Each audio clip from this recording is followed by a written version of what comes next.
Hello everyone, and welcome back to Nightmare Narratives. I can picture some of you already in bed, maybe some of you just getting home from work. Wherever you are, whatever time it is, I'm glad you're here. If this helps you relax or sleep, please like and subscribe. It means a lot. Now, let's get you comfortable, and I'll tell you tonight's story.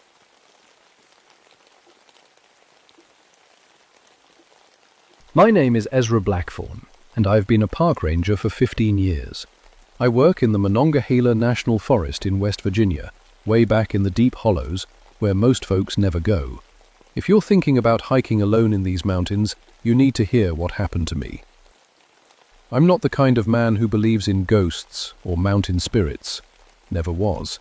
I grew up playing bluegrass guitar in these same hills, and my grandma used to tell stories about haints and Cherokee spirits, but I figured they were just old tales to keep kids from wandering off. A place called Serpent's Hollow. I specialize in acoustic wildlife monitoring. That means I set up recording equipment to track animal populations by their sounds. Elk bugling, bear calls, bird songs. It's scientific work, nothing spooky about it. I've got a degree in biology and everything. The hollow sits about 8 miles from the nearest road, surrounded by hemlock trees that are older than America itself. The limestone walls create natural echo chambers that make every sound bounce around in ways that can fool your ears. Cherokee used to consider it sacred ground, and during the Civil War, deserters hid in the caves. Later, moonshiners set up stills back there because the law couldn't find them. I should have paid attention to that history. It was late October, 1979.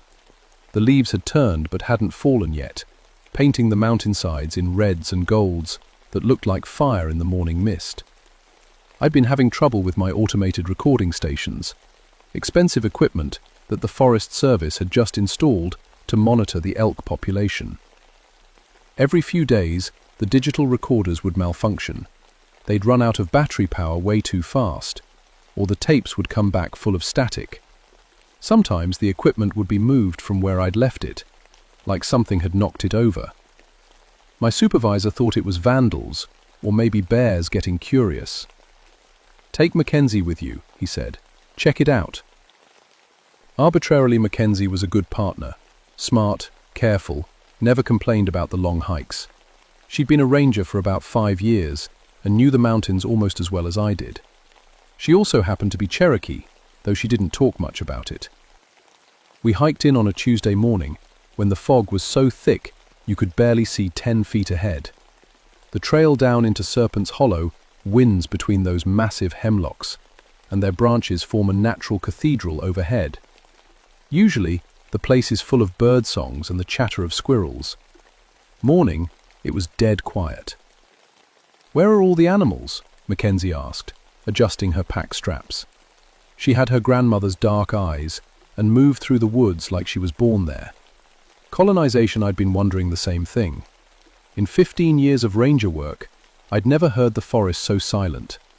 No birds, no insects, no rustling in the underbrush. Even our footsteps seemed muffled, like the air itself was swallowing sound. "Maybe the fog's got them laying low," I said, but I didn't believe it.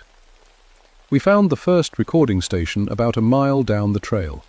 The equipment was still there, but it had been moved about 20 feet from where I'd set it up.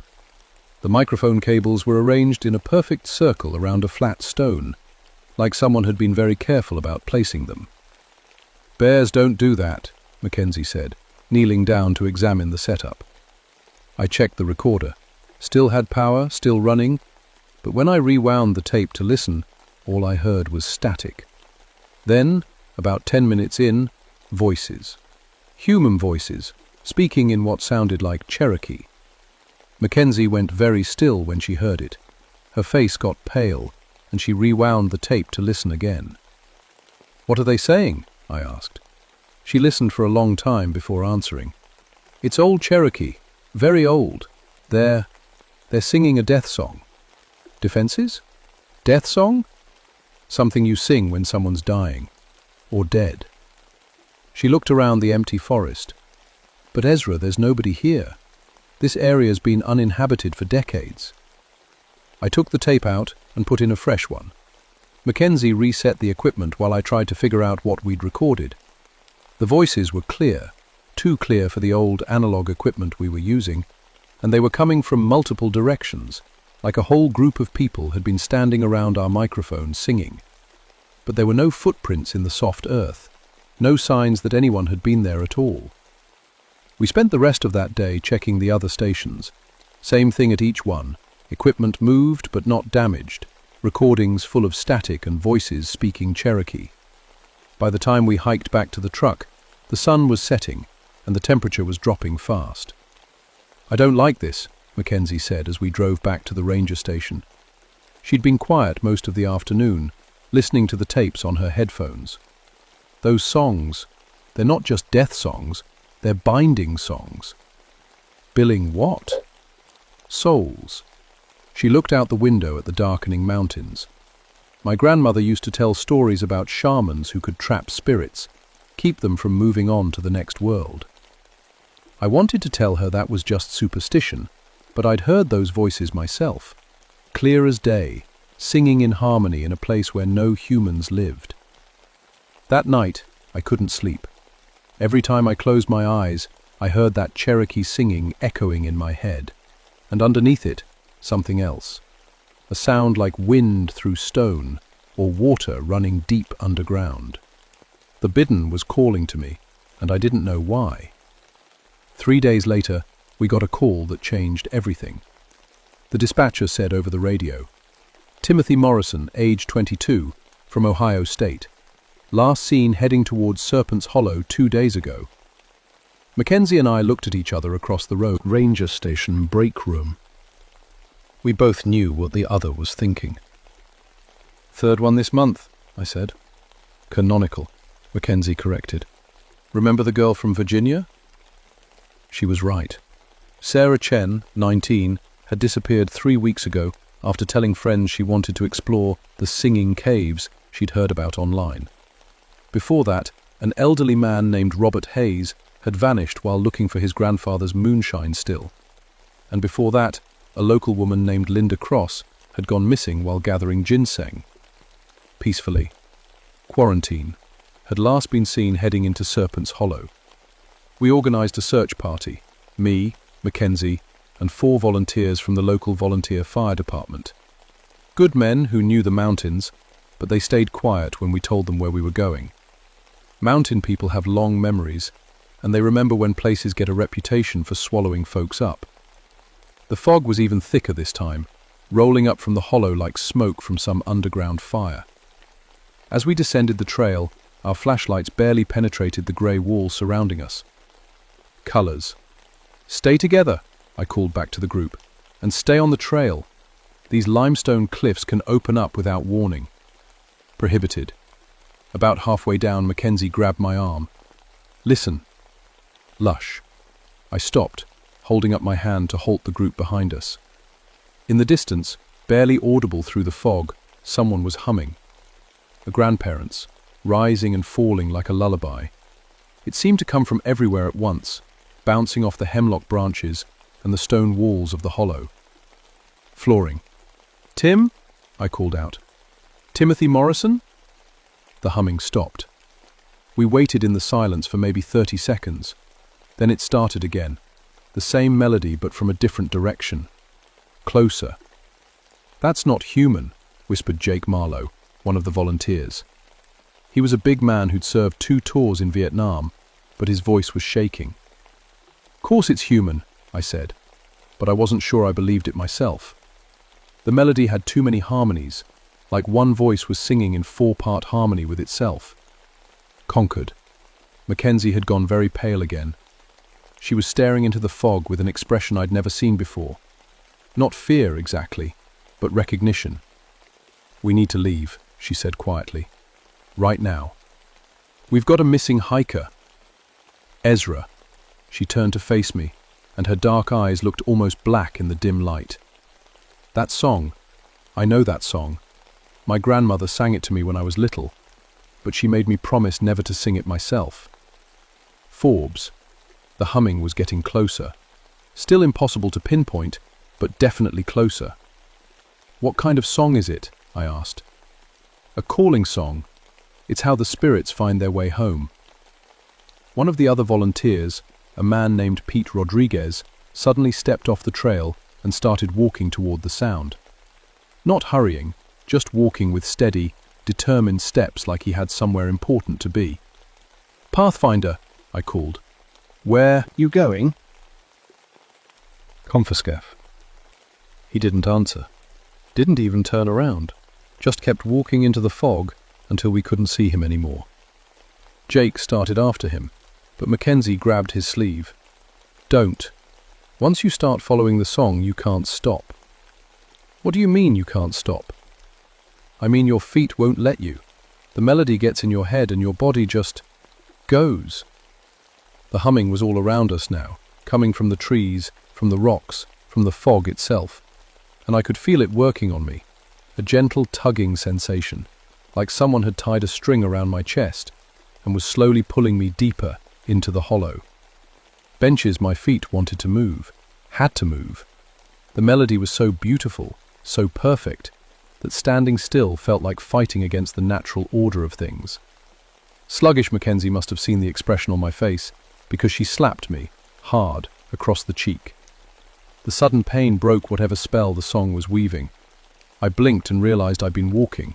Not far, maybe 10 steps, but I was off the trail and heading toward a gap between two massive boulders that I'd never noticed before. Blindness.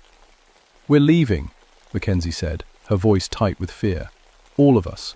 Right now." Kennedy, the remaining volunteers, didn't argue. We turned and climbed back toward the road, as fast as the fog and steep trail would allow.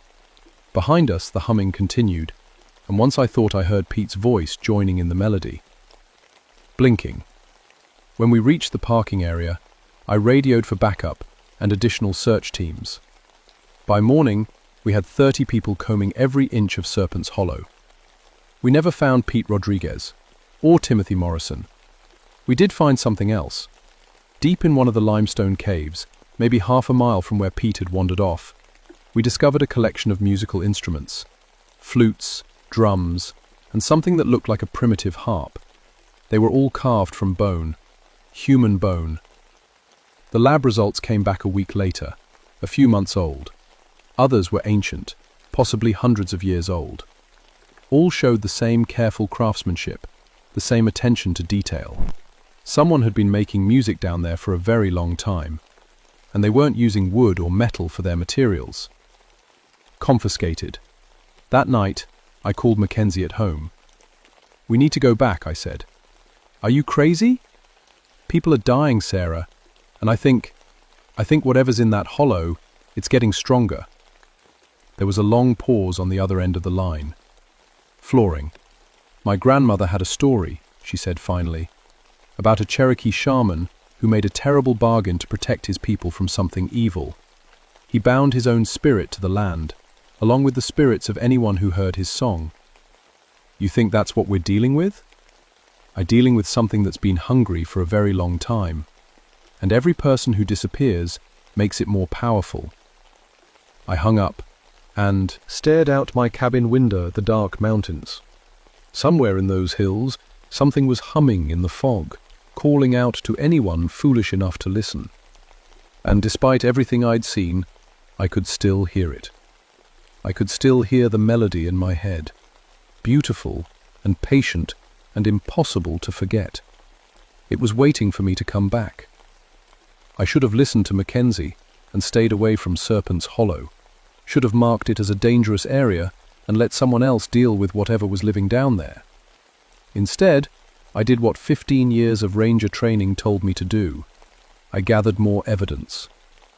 The next morning, I drove back alone with my best recording equipment, a professional-grade Marantz cassette recorder and a Shure microphone sensitive enough to pick up a whisper from 50 yards away.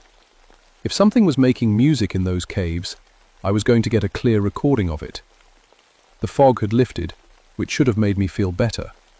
It didn't. In daylight, Serpent's Hollow looked even more wrong than it had in the mist.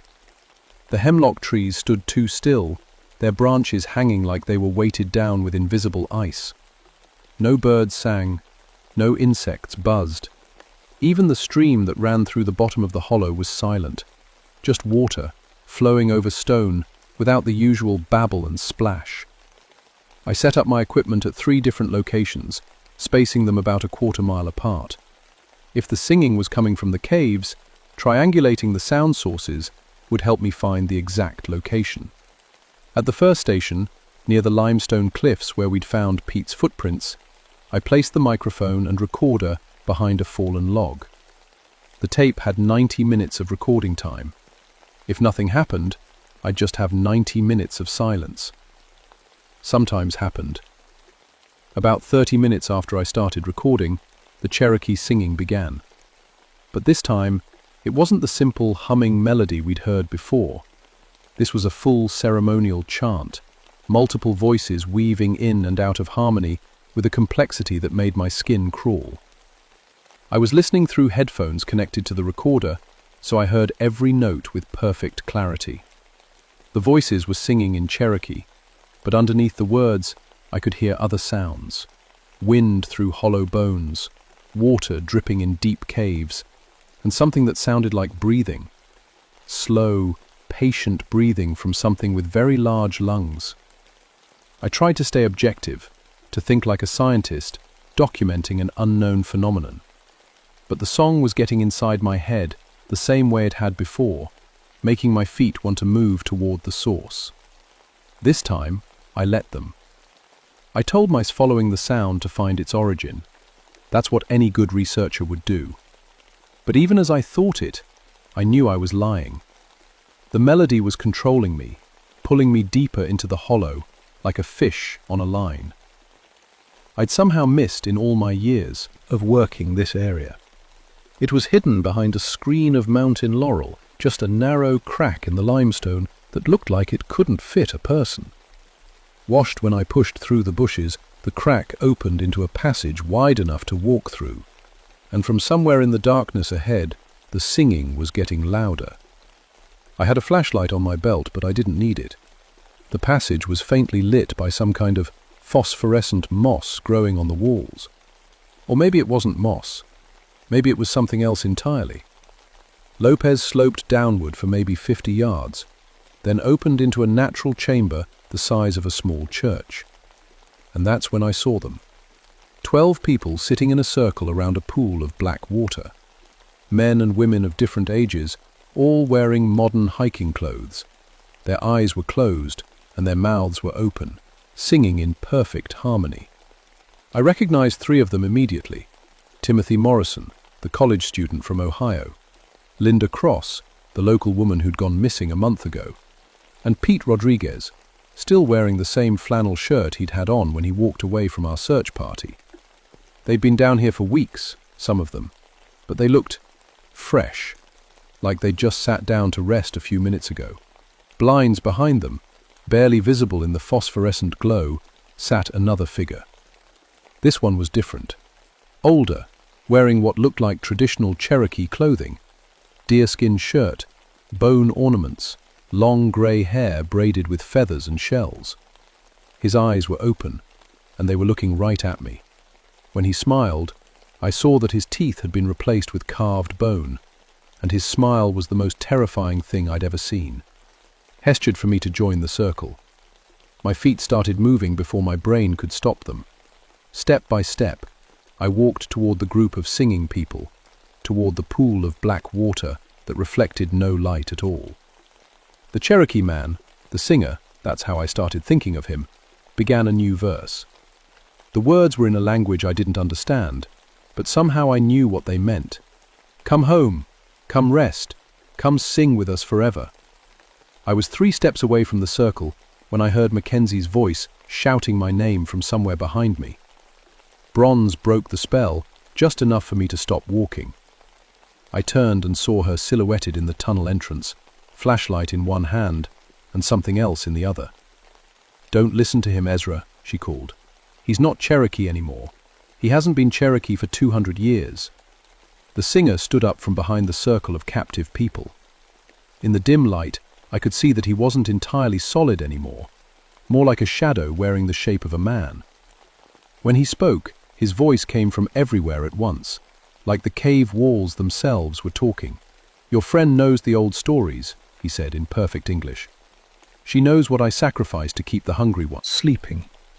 Every soul I bind makes the binding stronger." "What hungry one?" I managed to ask, though my throat felt like it was full of cotton. The singer gestured toward the pool of black water. "Something that crawled up from the deep places when the world was young, something that would devour every living thing if it ever woke up. I gave my life to chain it here, and I gave my afterlife to keep feeding it just enough to stay asleep." Mackenzie had entered the chamber now, and I could see what she was holding in her other hand. A wooden flute, carved with intricate designs. "Your grandmother's?" I asked. She nodded. "She taught me the counter-song when I was little, made me promise to learn it, even though she hoped I'd never need to use it." The singer laughed, a sound like wind through dead leaves. "One little Cherokee girl with a wooden flute? Against 2 centuries of bound souls? Child, you don't understand what you're dealing with." "Maybe not," Mackenzie said, raising the flute to her lips. "But I understand what you've forgotten." Southeastern. She began to play.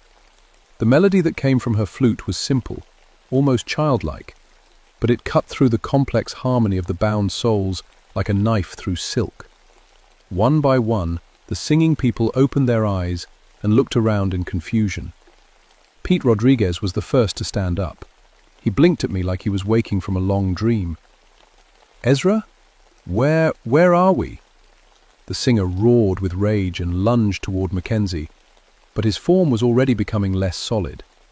The simple melody from her flute was unraveling whatever spiritual threads held him together. "You doing?" he screamed. "If the binding breaks, if the hungry one wakes—" "The binding doesn't have to break," Mackenzie said, still playing. "It just needs a new anchor. Someone willing to take your place." She looked at me, and I understood. Perverse, the countersong wasn't meant to destroy the singer's work. It was meant to transfer it to someone else, someone who could do the job without stealing souls to feed the thing in the pool. Blindness. I walked to the center of the circle and knelt beside the black water. "I'll take his place," I said. "I'll be the new guardian." The singer's form solidified again, but now he looked more like a man and less like a shadow. The bone teeth were gone, replaced by human ones. The carved ornaments in his hair had turned back into simple feathers. "You understand what you're choosing?" he asked. "You'll be bound to this place forever. You'll hear every footstep in the hollow, feel every threat to the sleeping thing below. You'll never be free." I looked at the 12 people who were slowly standing up around the pool. People who would go home to their families, who would live their lives instead of spending eternity as living batteries for an ancient binding spell. "I understand," I said. Mexico's flute song reached a crescendo, and suddenly I could feel the weight of the hollows settling on my shoulders like a heavy coat. I could sense every animal in the forest above, every hiker on the distant trails, every breath of wind through the hemlock trees. And far below, in depths that human tools had never measured, something vast and patient stirred in its sleep before settling back into dreams of hunger. The singer smiled, with human teeth this time, and began to fade. "Coinbase. Thank you," he whispered as he disappeared. 200 years is a long time to stand guard alone." The 12 freed souls stumbled out of the cave like sleepwalkers waking up. They remembered nothing about their time in the binding circle, just fragments of beautiful music and dreams about being part of something larger than themselves. Mackenzie led them back to the surface, while I stayed behind in the chamber, learning what it meant to be the guardian of Serpent's Hollow. The knowledge came all at once, flooding into my mind like water through a broken dam. I could see the entire hollow as if from above, every trail, every cave, every hidden passage. I could feel the network of limestone passages that honeycombed the mountain, and the deep places where even the Cherokee had never ventured. At the very bottom, in a cavern that had never known sunlight, the hungry one dreamed its ancient dreams. It had been sleeping for millennia, but it wasn't truly dormant. Like a hibernating bear, it was aware of changes in its environment. Every few decades it would stir and test the strength of its bonds. The disappearances in Serpent's Hollow weren't random. They happened when the thing below grew restless and needed to be reminded that the binding was still strong. The singer had been feeding it captured souls to keep it calm. I would have to find another way. Over the following weeks, I learned to use my new abilities. I could influence the wildlife in the hollow, encouraging dangerous animals to avoid human visitors. I could shift the acoustics of the cave systems, making sure that only the most determined explorers would find the deeper passages. And when necessary, I could manifest just enough supernatural activity to scare away anyone who got too close to the forbidden places. The official report blamed the disappearances on a previously unknown cave system with dangerous gas pockets. The area was closed to the public, and I was assigned as the permanent caretaker. Manageable, I hiked the trails, maintained the barriers, and made sure no one wandered into places they shouldn't go. The hollow was peaceful during daylight hours, with birds singing and squirrels chattering and the normal sounds of a healthy forest. But at night, I could feel the hungry one stirring in its dreams. And sometimes, when the moon was dark and the fog was thick, it would send tendrils of influence up through the limestone, testing the boundaries of its prison. Were the nights when I had to go down into the caves and sing to it. Not Cherokee songs, I didn't know any. Instead, I sang the Appalachian folk tunes I'd learned as a child, the mountain ballads that my grandmother had taught me before I'd ever heard of park rangers or acoustic monitoring. The hungry one seemed to like them. The ancient melodies would calm its restless stirring, and by morning the hollow would be quiet again. Until the night Sarah Mackenzie came back. It was almost midnight, and I was sitting by my cabin reading incident reports when I heard footsteps on the trail outside. Slow, deliberate footsteps, like someone walking through the dark without a flashlight. When I opened the door, Mackenzie was standing at the edge of my porch. But something was wrong with her. Her skin had a pale, waxy look in the moonlight, and her eyes reflected light like an animal's. "Hello, Ezra," she said in a voice that sounded like hers but felt completely wrong. "Sarah? What are you doing here? It's past midnight." She saw that her teeth had been replaced with carved bone. "I've come to finish what we started," she said. "The binding is weak. One guardian isn't enough to hold something that old and hungry. You need help." I backed away from the door, my hand moving toward the flute I now carried everywhere. Mackenzie's grandmother had taught her the countersong, but she'd also taught her other things. "You're not Sarah," I said. "I am." She stepped onto the porch, moving with that same fluid grace I remembered, but her footsteps made no sound at all. "I'm just improved. The hungry one showed me things, Ezra. Beautiful things. It doesn't want to destroy the world. It wants to remake it. No more death, no more pain. Just endless music and eternal dreams." "Where's the real Sarah?" "I am the real Sarah. The Sarah you knew was just the part that was afraid. I'm the part that understands what we could become if we stopped fighting what's down there and started working with it." She raised her hand, and I saw the wooden flute her grandmother had carved. But the designs on it had changed. Instead of Cherokee symbols, they were covered with twisting patterns that hurt to look at. "Play with me, Ezra. Help me wake it up properly. Together, we can reshape the binding into something beautiful." She put the flute to her lips and began to play. The melody was wrong in every possible way. It sounded like Mackenzie's countersong, but played backward and inside out. Instead of breaking spiritual bonds, it was designed to twist them into new shapes. I could feel the effect immediately. The protective barriers I'd woven around the hollow began to unravel. Deep underground, the hungry ones stirred with something that might have been joy. I raised my own flute, a simple wooden instrument I'd carved myself from mountain ash, and began to play the strongest binding song I knew. For a few minutes we duelled with music in the midnight air. Her corrupted counter-melody against my hastily improvised binding song, the sound echoing off the valley walls like competing storms.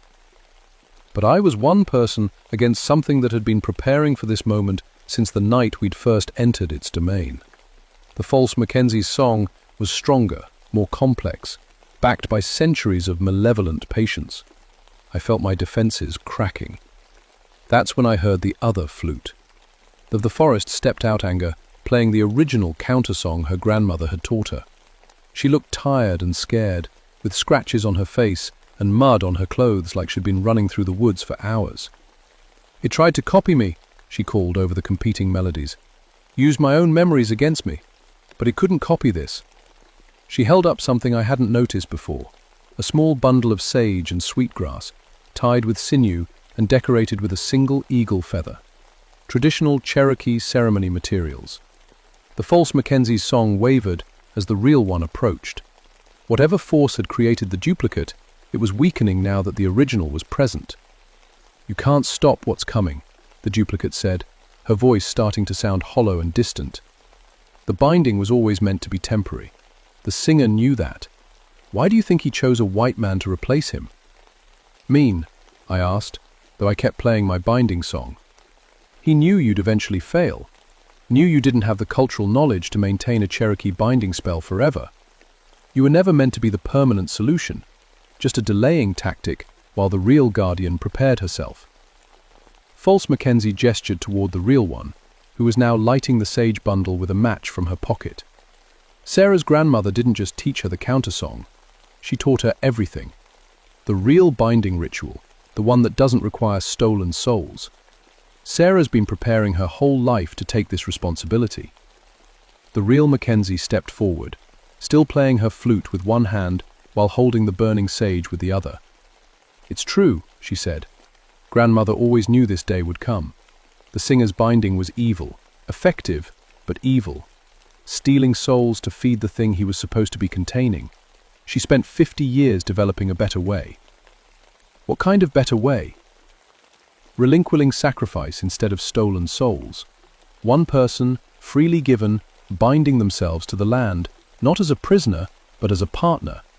Working with the mountain's natural defenses instead of fighting against them."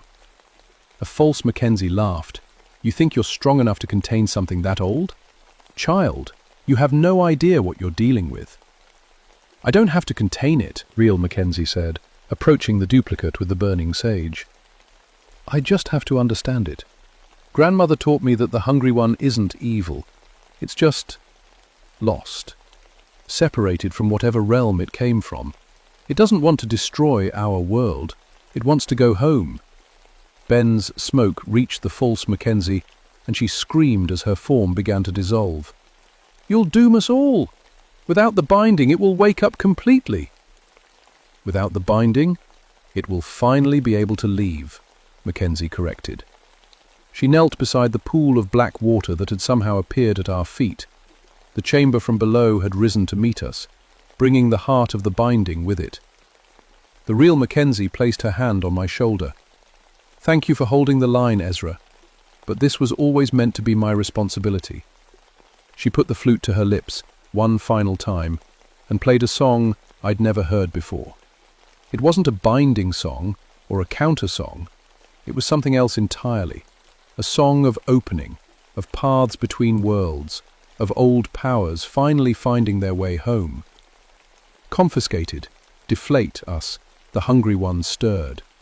But instead of rage or malevolence, I felt something like relief radiating up from the depths. It had been waiting so long to go home. The opening of the path took 3 days. I felt it happening in stages. First, the dissolution of the old binding, then the establishment of something new and cleaner, and finally the moment when something vast and ancient stirred itself fully awake for the first time in millennia. But when the hungry one finally rose from its deep places, it didn't bring destruction. It brought departure. I was standing on the rim of Serpent's Hollow with Sarah Mackenzie when it happened.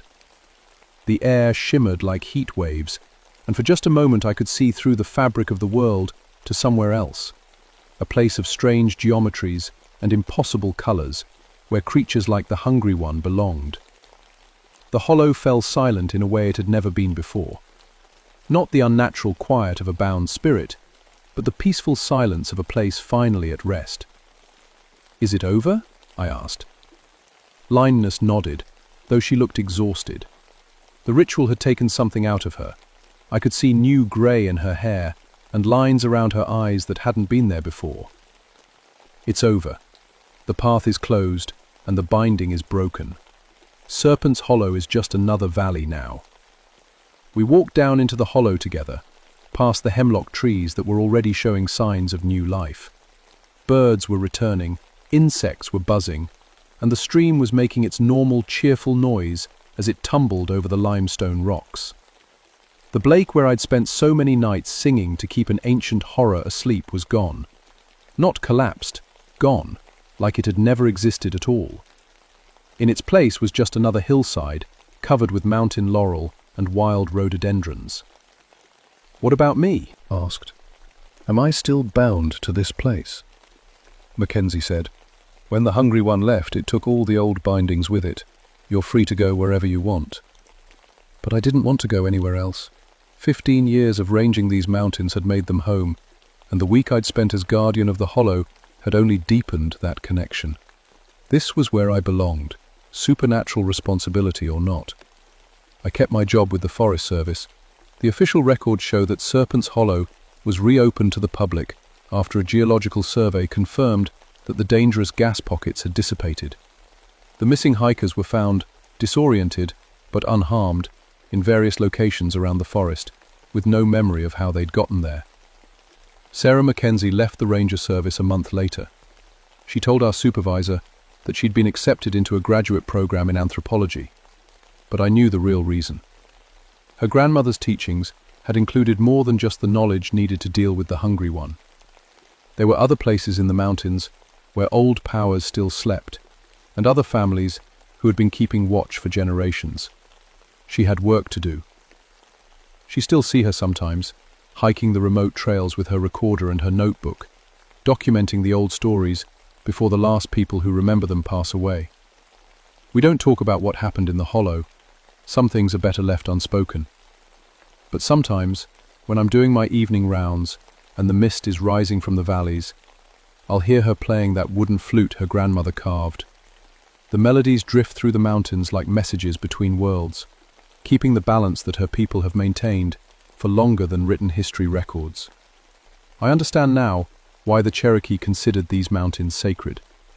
There are layers to this place that go deeper than geology or biology, layers of story and spirit and responsibility that most people never see. And I understand why my hearing was damaged in that construction accident 15 years ago, right before I became a park ranger. Some things can only be learned through listening, and some kinds of listening require a special kind of silence. The hollow song is finished now. The ancient melody that bound spirits and fed horrors and trapped souls in eternal servitude has been replaced by something better, the simple, honest music of a forest that's finally at peace. Night, when the fog rolls thick through Serpent's Hollow and the mountains remember their older names, I sometimes hear echoes of what used to be. Not the Cherokee death songs or the binding chants, but something even older, the sound of the world when it was young, when the barriers between realms were thinner and stranger things walked among the trees. If you're hiking alone in these mountains and you hear music in the mist, don't follow it. Not because it will trap your soul or lead you to some terrible fate, but because some songs aren't meant for human ears. Some music belongs to the mountains themselves, and they've been singing their ancient harmonies long before we arrived, and will continue long after we're gone. Listen if you want, but remember that you're just passing through their territory, and the mountains will decide what you're allowed to hear. My name is Ezra Blackthorne, and I've been a park ranger for 15 years. I work in the Monongahela National Forest in West Virginia, in a place where the old songs have finally found their proper ending. And every night, I listen to the mountains sing themselves to sleep.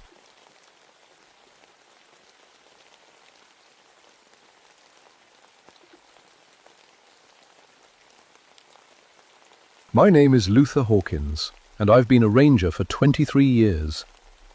I've seen dead bodies before, car accidents on mountain roads, hunters who got careless, hikers who took wrong turns in winter storms. But I'd never seen anything like what I found under Devil's Backbone Bridge that cold morning in February 1984. Call came in at 6 a.m. Bridge inspector named Tommy Chen was supposed to check the old stone bridge yesterday, but never reported back. His truck was still parked at the trailhead, keys in the ignition, radio crackling with static. I knew that bridge well. Built it myself, actually. Well, rebuilt it. The original went up in 1847, some kind of Irish stonework that used techniques nobody remembers anymore.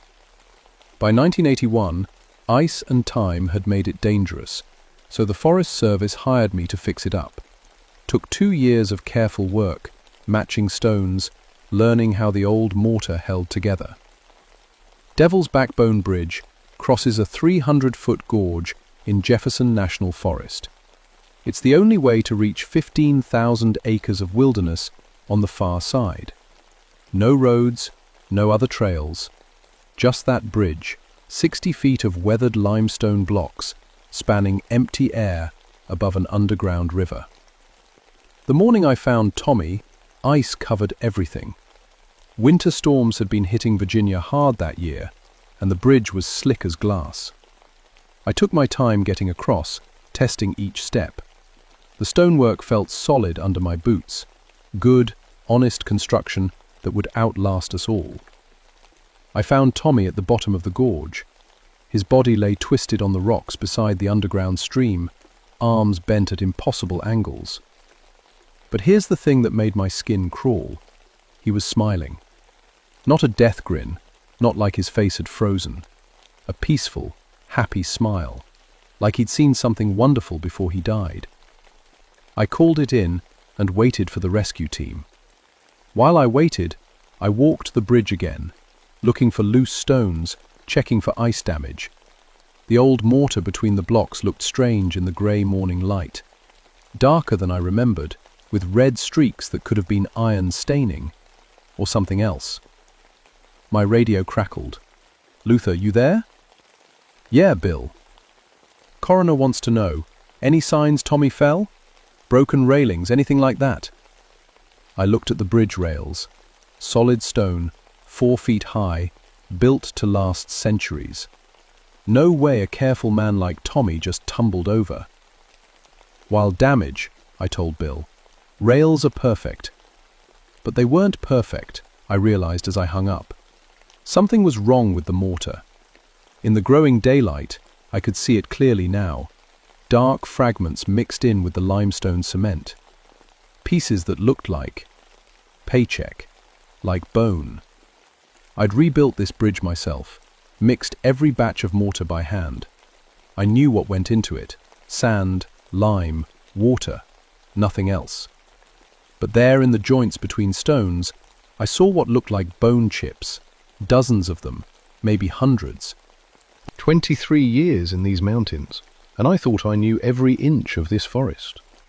I grew up in coal country, lost my brother David in a mine collapse when I was 19. Death was no stranger. But standing on that bridge, looking at those bone fragments in the mortar, I felt something I hadn't felt since David died. For kind that makes your hands shake and your mouth go dry. Because bridges don't build themselves, and somebody, sometime, had mixed human bones into the mortar that held this bridge together. The rescue team arrived by helicopter an hour later. They winched Tommy's body up from the gorge while I watched from above. As they loaded him into the chopper, the pilot shouted over the rotor noise, "Hell of a fall! What happened?" While looking back at the bridge rails, solid and unbroken, looked at the bone fragments in the mortar, dark against the limestone. "I don't know," I called back, but I was starting to suspect I didn't want to know. 3 days after we found Tommy Chen, I got another call. This one came from the sheriff's office in Lynchburg. "Luther, we got a missing person report. Day hiker named Sarah Morrison went out to Devil's Backbone yesterday morning, never came home." Pornography went cold in my hands. Anyone check the bridge? That's why I'm calling you. Can you take a look? I drove up to the trailhead with a sick feeling in my stomach. Sarah's car was there, a little red Honda with Virginia Tech stickers on the back window. 22 years old, according to her driver's license in the glove compartment, majoring in geology. The trail to the bridge was covered in fresh snow from the night before. Sarah's footprints were clear as day, heading toward the bridge. Small boots, steady pace. She'd walked right up to the stone rail and the prints just stopped.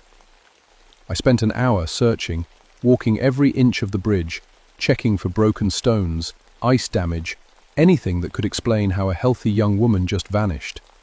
The bridge was solid, the rails were intact, but Sarah Morrison was gone. That night, I couldn't sleep. I kept thinking about the bone fragments in the mortar, about Tommy's peaceful smile, about Sarah's footprints ending at empty air. I pulled out the old construction records from my filing cabinet, looking for answers. The bridge renovation had taken 2 years. We documented everything: soil samples, stress tests, historical research. But as I flipped through the files, I found something I'd forgotten. Original construction, 1847. Inside was a letter from the Virginia Historical Society, written by Dr. Margaret O'Brien, a folklore specialist. She'd researched the original bridge builders, Irish immigrants who'd worked on the Chesapeake and Ohio Railroad. But bridge, she wrote, was constructed using traditional Irish techniques, including the practice of blood mortar, mixing animal blood into limestone cement to increase binding strength. Local legends suggest the workers may have used more than animal blood. Blood mortar. I'd heard of it but thought it was just old wives' tales. Yet here was documented proof that the original builders had mixed something organic into their mortar. And if they'd started with animal blood, what might they have moved to when animals weren't enough? The next morning I drove back to the bridge. In the mortar were even more obvious. I took my geology pick and carefully extracted a few pieces, sealing them in evidence bags. Small fragments, weathered smooth by 137 years of Virginia weather, but unmistakably organic. The wind picked up, whistling through the gorge below. But there was something else in that sound, almost like voices, speaking in a language I didn't recognize. Irish, maybe, or something older. I finished collecting samples and started back to my truck. That's when I heard footsteps on the bridge behind me. Large footsteps, like someone wearing work boots. I turned around. The bridge was empty. The footsteps stopped. I walked back onto the bridge, checking every stone block, every shadow. Nothing. But the sound had been real. I'd heard it clear as day, echoing off the gorge walls. As I stood there in the silence, something else caught my attention. The mortar between the stones was different, fresher somehow, like it had been recently mixed. The bone fragments looked whiter, less weathered, like they were new. That evening, I drove to the county library in Lynchburg and spent hours in the local history section. What I found made my blood run cold. Newspaper clipping from 1847. 5 Irish workers missing. Bridge construction halted. From 1923. Hiker vanishes near Devil's Backbone. Search continues. Local man falls from bridge. 3rd death this year. 1967. Student disappears during geological survey. A pattern going back 137 years. People disappeared near that bridge. Not all of them fell. Some just vanished, like Sarah Morrison. And always, the disappearances came in clusters, separated by years of safety. And drove home with my hands shaking on the steering wheel. Whatever was happening at Devil's Backbone Bridge, it had been happening for over a century. And somehow, during my renovation work, I'd awakened something that had been sleeping. Something that demanded payment. That night, I dreamed about the bridge. In the dream, I was standing on the limestone blocks, but they weren't solid anymore. They were soft, wet, bleeding red mortar onto my boots. And from deep in the gorge below, I could hear voices calling. powerless, calling my name. I should have closed the bridge, should have strung yellow tape across both ends and called it a safety hazard until we figured out what was happening. But I'd built that bridge with my own hands. And 23 years of ranger training told me structures didn't just kill people on their own. I was wrong. Coming at a call from my supervisor, Bill Chen, Tommy's older brother. His voice was tight with grief and anger. "Luther, I want that bridge inspected, top to bottom. Whatever killed Tommy, I want it found." "Bill, I've been over every inch." "Then do it again, and this time take Jim Morrison with you." Jim Morrison, Sarah's father. He'd volunteered for the search team, desperate to find answers about his daughter's disappearance. I tried to talk him out of it, but the man was determined. "She was studying the geological formation," Jim told me as we hiked toward the bridge Saturday morning. "Said she wanted to write her senior thesis on limestone bridge construction. Always was curious about old things." Jim was a geology professor at Virginia Tech, thin and scholarly, carrying a bag full of testing equipment. He moved carefully on the icy trail, stopping every few yards to examine rock formations. "Interesting mortar work," he said when we reached the bridge. "The color variations suggest multiple construction periods." He pulled out a magnifying glass and studied the joints between stones. After a few minutes, his expression changed. "Luther, these aren't mineral inclusions." "What do you mean?" He pointed to the bone fragments with his pick. "These are organic, calcified but definitely organic, probably human. Air between us, human bones in the mortar, just like I'd suspected." "How many?" I asked. Jim spent another hour examining the bridge structure, taking notes, collecting samples. When he finished, his face was pale. "Dozens," he said quietly. "Maybe hundreds. This entire bridge is held together with human remains." We were standing in the middle of the bridge when the sound started. Low at first, like wind through the gorge, then louder, more distinct. Voices speaking in what sounded like Irish Gaelic, echoing up from the depths below. Jim heard it too. "What the hell is that?" The voices grew louder, more urgent. And with them came another sound, grinding stone, like massive blocks shifting against each other. The bridge beneath our feet began to vibrate. "We need to get off here," I said. But as we turned toward shore, the vibration intensified. Mortar dust rained down from the joints between stones. And in that dust, I saw something that made my heart stop. Fresh bone fragments, white as chalk, still wet with something that wasn't mortar. The grinding sound grew deafening. Jim grabbed my arm, shouting something I couldn't hear over the noise. The bridge swayed like it was caught in an earthquake, but the surrounding mountains were perfectly still. Then, as suddenly as it started, everything stopped. Silence. Perfect, terrifying silence. Jim and I looked at each other, both breathing hard. The bridge felt solid again under our feet. The voices from below had faded, but the fresh bone fragments in the mortar dust were real. "We're leaving," I said, "right now." We made it to the shore and turned back to look at the bridge. In the afternoon sunlight, it looked normal. Ancient, weathered limestone spanning the gorge, just like it had for 137 years. But I could swear the stones had shifted slightly, rearranged themselves into a different pattern. That evening, Jim called me at home. His voice was shaking. "Luther, I analyzed those samples. The bone fragments aren't 137 years old. Carbon dating puts them at less than 6 months. My blood went cold. 6 months ago was when I'd finished the bridge renovation. There's more, Jim continued. I found traces of calcium phosphate in unusual concentrations. That's what makes up human bone tissue. But it's fresh, like it was deposited recently. What are you saying? I'm saying that bridge is still growing, still adding bone to its structure, and I think I know where it's getting the material. I hung up the phone and sat in my kitchen staring at the wall, fresh human bones in 137-year-old mortar. People disappearing without a trace. Voices speaking ancient Irish in empty air. Whatever lived under Devil's Backbone Bridge was hungry, and it had been feeding for over a century. The phone rang again. I almost didn't answer. Luther? It was Bill Chen, my supervisor. His voice was different, flat, emotionless. I need you to meet me at the bridge tomorrow morning.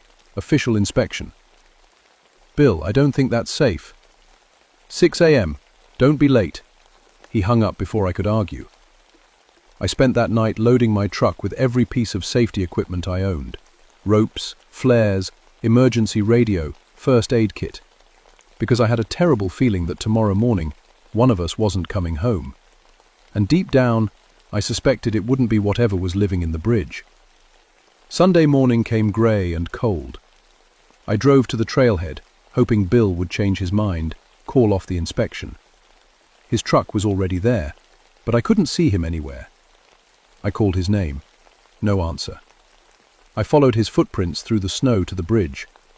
They led straight to the centre of the span and stopped. Just like Sarah Morrison's. Just like Tommy Chen's. But this time, there were drag marks in the snow, leading to the edge of the bridge and over the rail.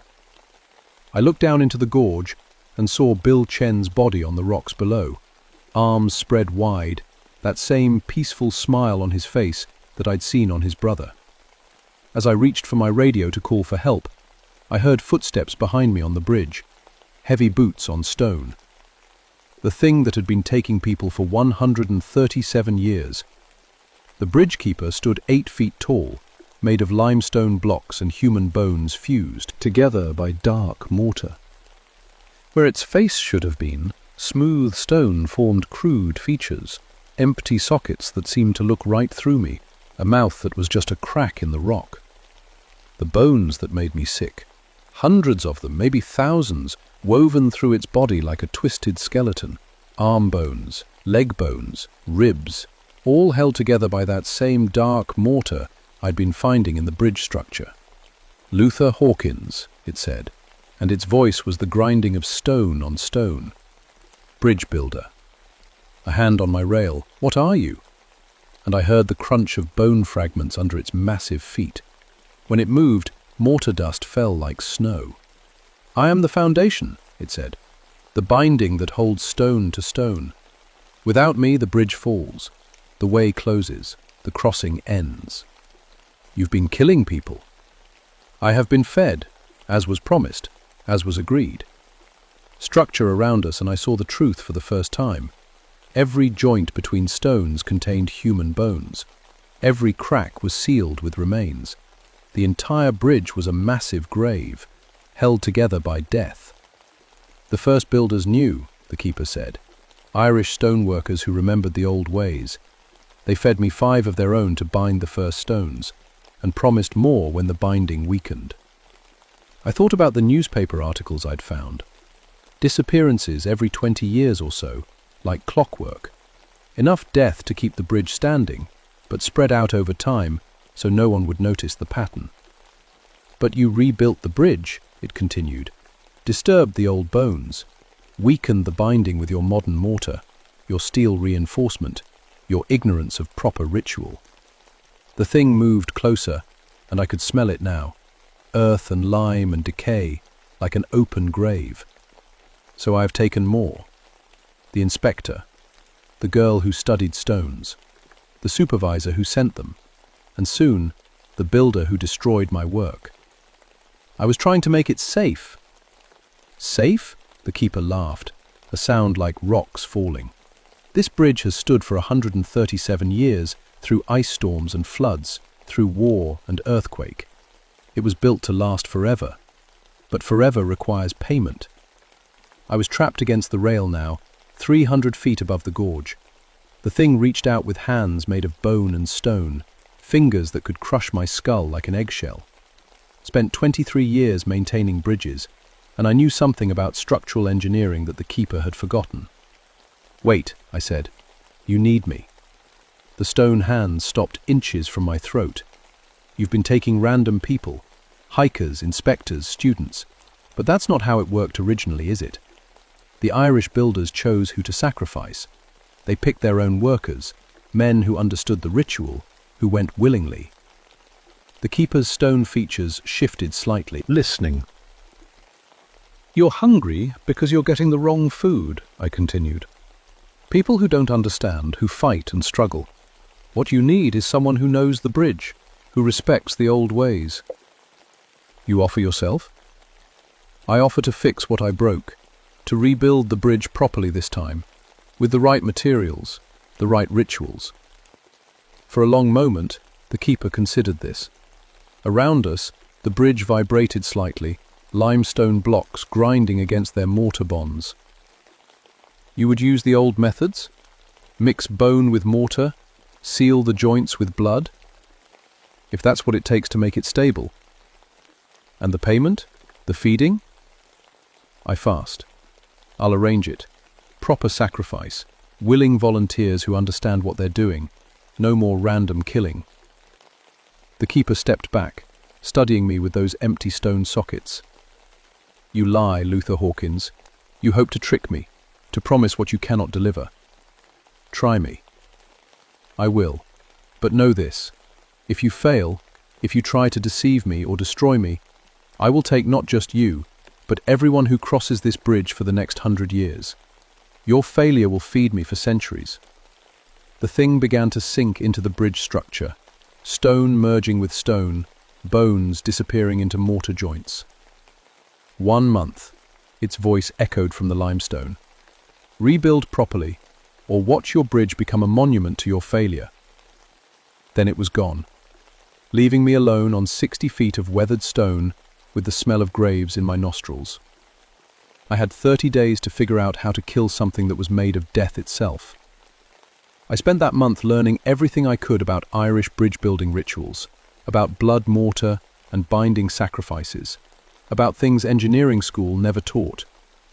What I found in dusty folklore books and immigrant journals gave me nightmares. But it also gave me a plan. The keeper was right about one thing. The bridge had been built with specific rituals, designed to create a supernatural binding between stone and bone.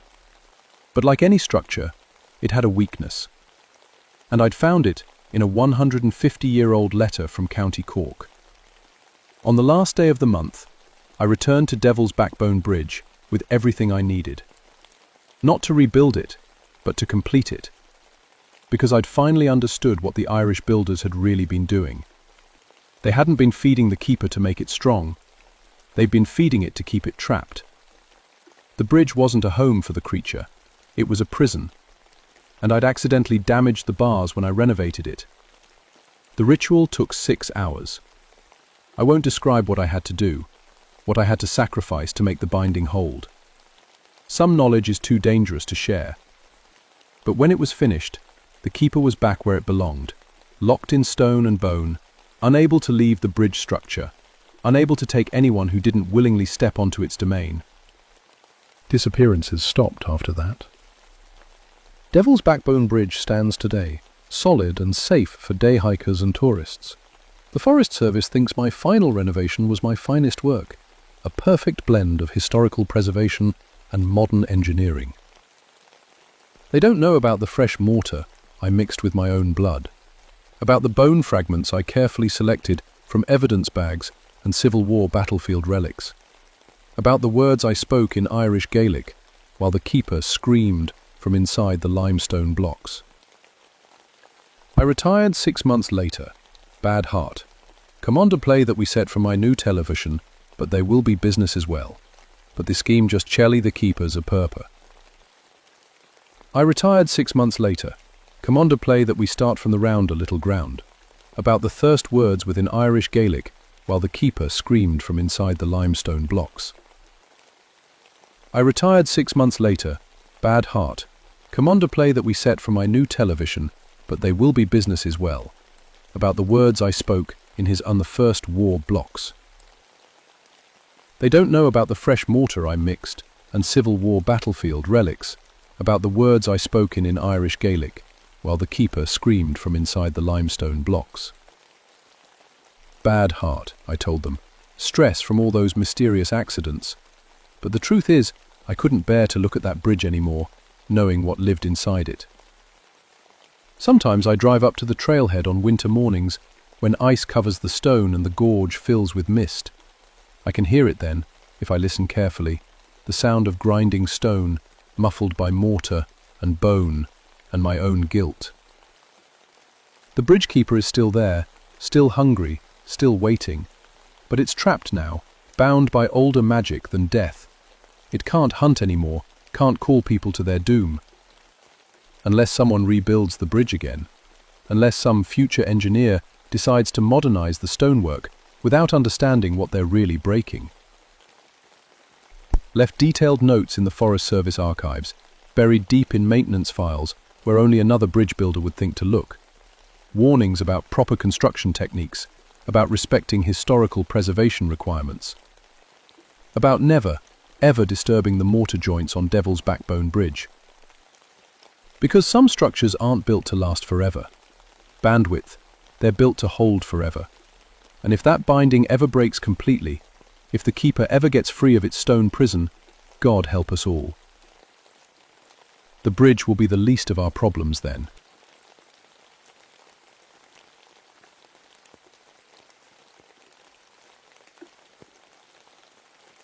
My name is Clayton Fairfax, and I've been a park ranger for 19 years.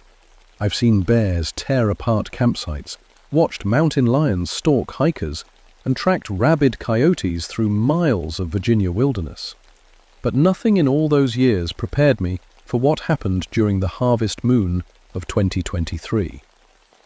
I work the George Washington National Forest, specifically the remote sections up in the Shenandoah Valley.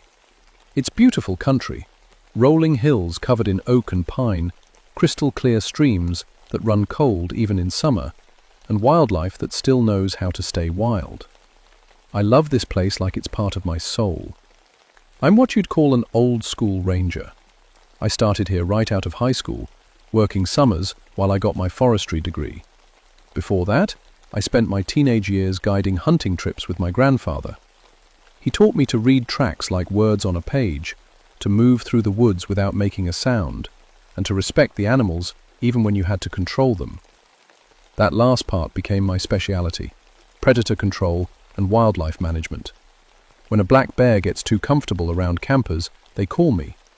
When coyotes start taking livestock from the farms that border our land, I'm the one who handles it. It's not always pretty work, but it's necessary.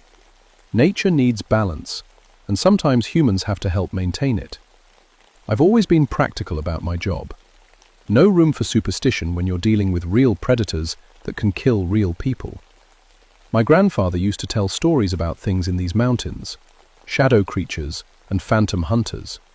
But I figured those were just tales to keep kids from wandering too far into the woods. The trouble started in early October. I was making my usual rounds along the northwestern boundary when I found the first carcass. A full-grown white-tailed deer, a big buck that should have been in his prime. But something had torn him apart like he was made of paper. I crouched next to the remains, studying the damage.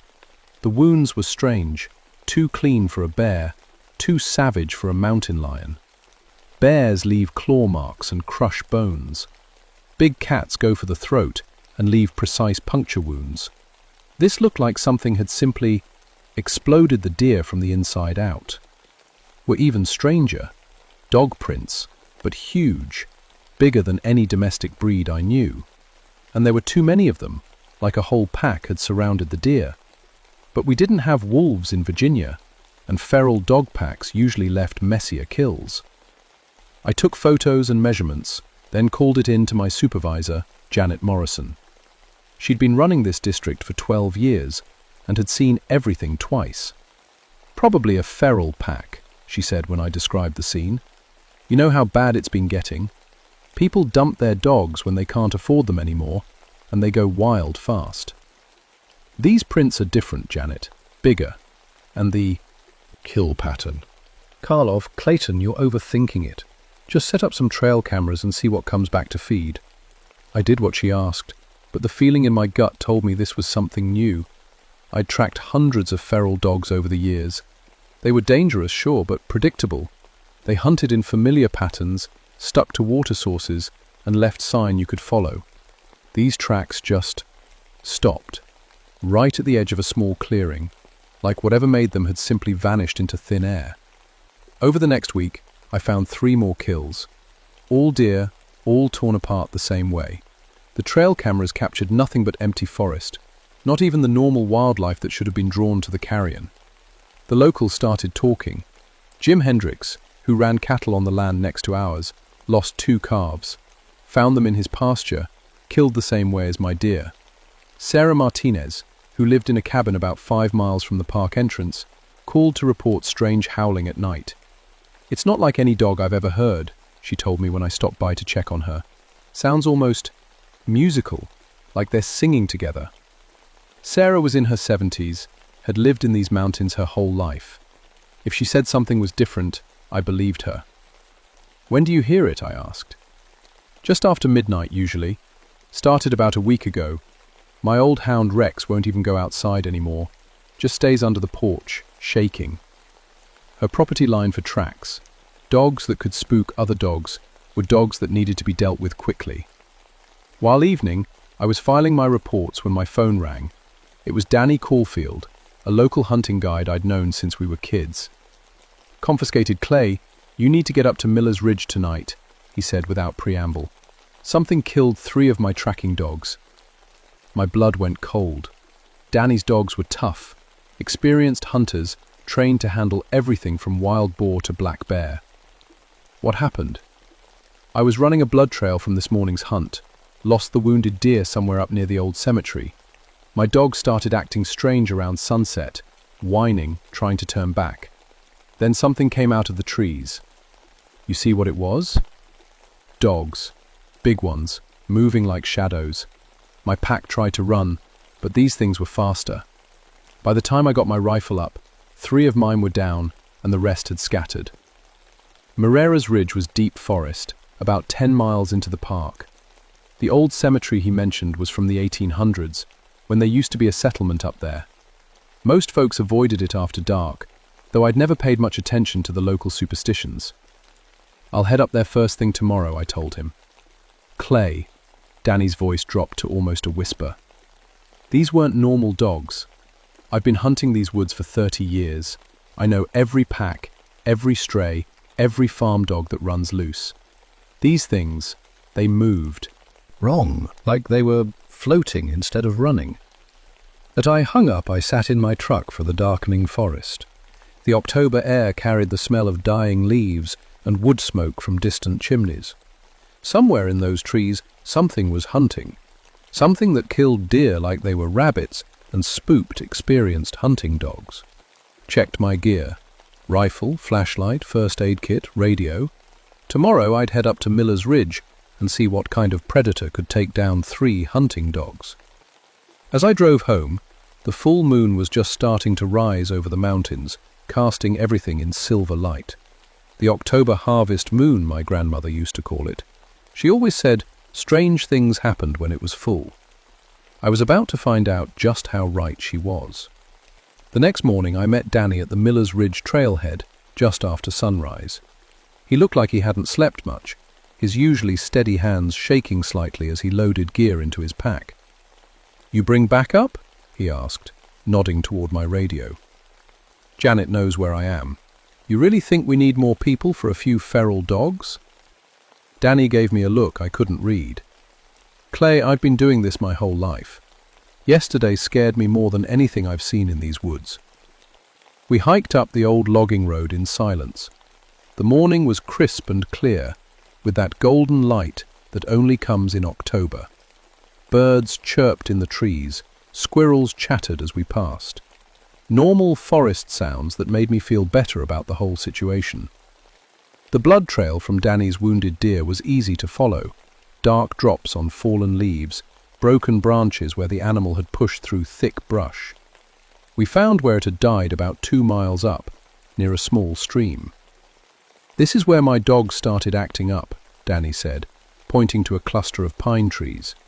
"Right around here." Listeners, I knelt to examine the ground. The deer had bled out naturally, no sign of predator activity on the carcass itself, but the soil around it told a different story. Dog tracks, just like the ones I'd been finding all week. Huge paw prints that seemed to appear from nowhere and disappear just as mysteriously. The doctors try to follow these tracks? That's the thing, they wouldn't go near them. Rex and Blue are fearless, but they took one sniff and backed away whining. That's when I knew something was really wrong. We followed the strange tracks deeper into the woods. They led us up a steep hillside, through stands of old-growth oak and maple. The normal forest sounds gradually faded until we were walking in eerie silence. The old cemetery sat in a small clearing at the top of the ridge. About 20 weathered headstones, most so old the names had worn away. A few wrought iron crosses leaned at odd angles. In the center stood a larger monument, some kind of memorial from the Civil War era. "This is where it happened," Danny said, his voice barely above a whisper. The scene was worse than I'd expected. Danny's 3 dogs lay scattered around the clearing, their bodies torn apart with the same savage precision I'd seen in the deer kills. But there was something else.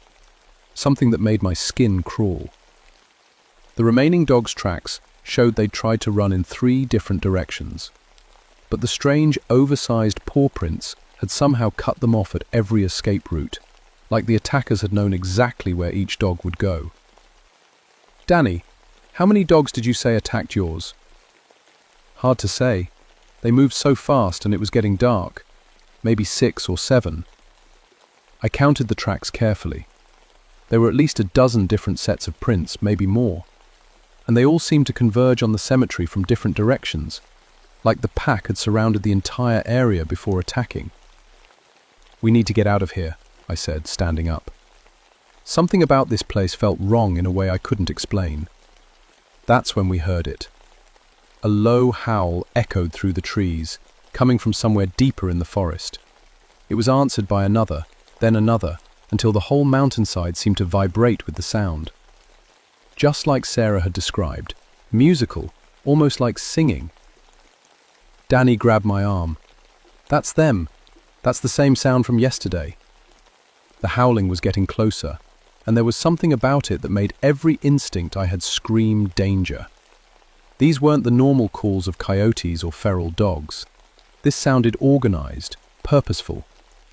"Move," I said, unslinging my rifle. "Back to the truck, now." We started down the hillside at a fast walk, trying not to run, but definitely not taking our time. The howling followed us, always seeming to come from just out of sight, but getting steadily closer. Escalating about halfway down, Danny stopped so suddenly I almost ran into him. "Clay, look." Through the trees ahead of us, shapes were moving. Dark forms that seemed to flow between the trunks like shadows given substance. They were keeping pace with us, but staying just far enough away that I couldn't get a clear look. "Confiscated," I whispered, raising my rifle. I count 5, no 6, maybe more behind them. The shapes moved wrong, just like Danny had said. Instead of the bounding gait of normal dogs, they seemed to glide over the forest floor. And they were big, easily the size of German shepherds, but built differently. Longer legs, narrower heads. I aimed at the closest one and squeezed the trigger. The rifle crack echoed through the trees, and I saw my shot hit dead center. The dark shape stumbled, then kept moving, like the bullet had passed right through it. "Did you see that?" Danny's voice was tight with fear. "I hit it. I know I hit it." But the creature showed no sign of injury. If anything, it seemed to be getting closer, and now I could see others moving to flank us on both sides. We broke into a run, of crashing through brush and jumping over fallen logs, while those things paced us through the trees. I could hear them now. Not howling anymore, but a sound like heavy breathing mixed with something that might have been laughter. Every time I turned to look, they were right there at the edge of my vision. dark shapes with eyes that reflected light like mirrors. When I raised my rifle again, they would fade back into the shadows, only to reappear somewhere else. Cruck, lungs burning, and threw ourselves inside. I gunned the engine and we tore down the dirt road, gravel flying from under the tires. In my rearview mirror, I caught a glimpse of them standing at the tree line, a whole pack of dark shapes watching us leave. They didn't chase the truck, just stood there like they were memorizing our scent. "What the hell were those things?" Danny gasped, still trying to catch his breath. Ket, I didn't answer because I didn't have an answer. In 19 years as a ranger, I'd never seen anything like them. Animals that moved like ghosts, that seemed to shrug off rifle bullets, that hunted with intelligence I'd never seen in any predator. Kemp, my cabin with every light on, cleaning my rifle and trying to make sense of what had happened. My hands were steady now, but I kept hearing that strange howling in my mind, musical and wild and somehow hungry. I called Janet and gave her a sanitized version of the day's events. Feral dog pack, more aggressive than usual. Recommend closing the Miller's Ridge area until we could organize a proper hunt. But as a phone, I knew this wasn't something that could be solved with normal wildlife management. It wasn't entirely natural. And tomorrow night was the full. The next day brought reports from all over the valley. 3-4 cattle killed at the Henderson farm. A now myself hiding hiker whose abandoned car was found near the Skyline Drive entrance.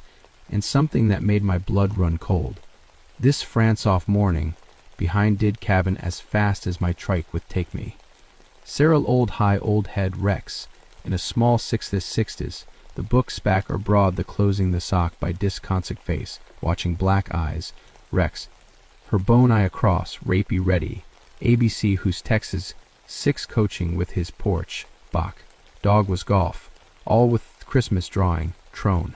Inside this class of especially used spruggages in the dog's blackest 6 Dowd's word days crackled At the Bear Mountain campground, multiple casualties.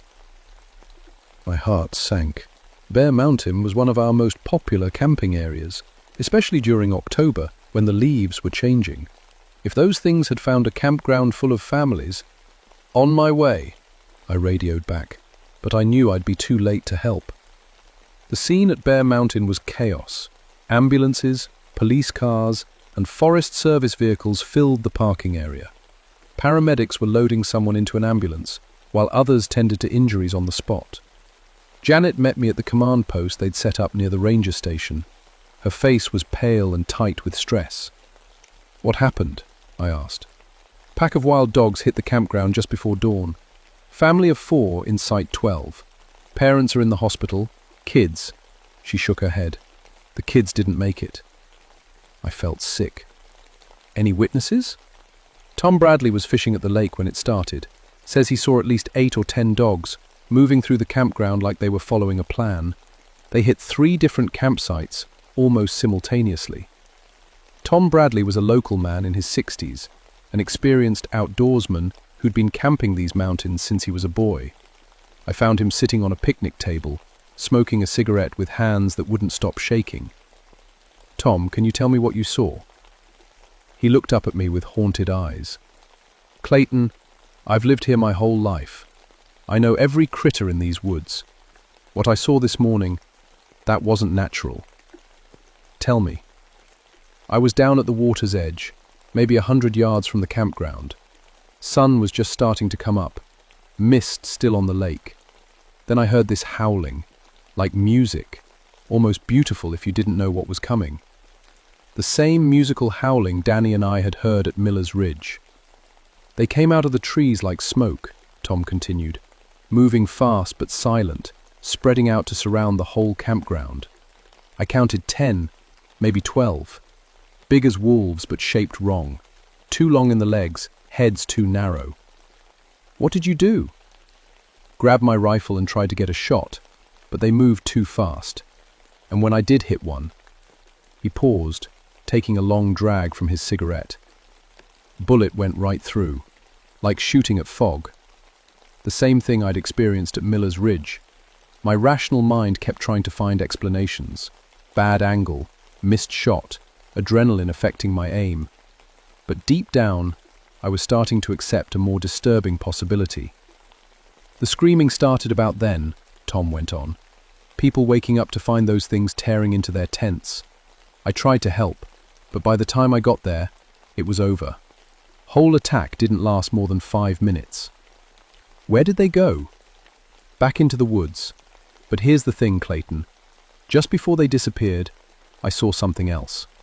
A man on horseback, sitting at the edge of the trees, dressed all in black, with a horn hanging from his belt.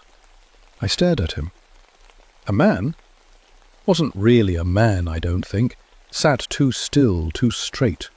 And his horse? Tom shuddered. Horse looked like it was made of shadow and bone. Chill down my spine. Which direction did they go? North, toward the old settlement ruins. But Clayton, there's something else. Before they left, that figure on horseback looked right at me. Didn't say anything, just looked.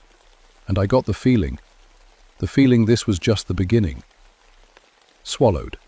I spent the rest of the day coordinating with local law enforcement and the county animal control officer.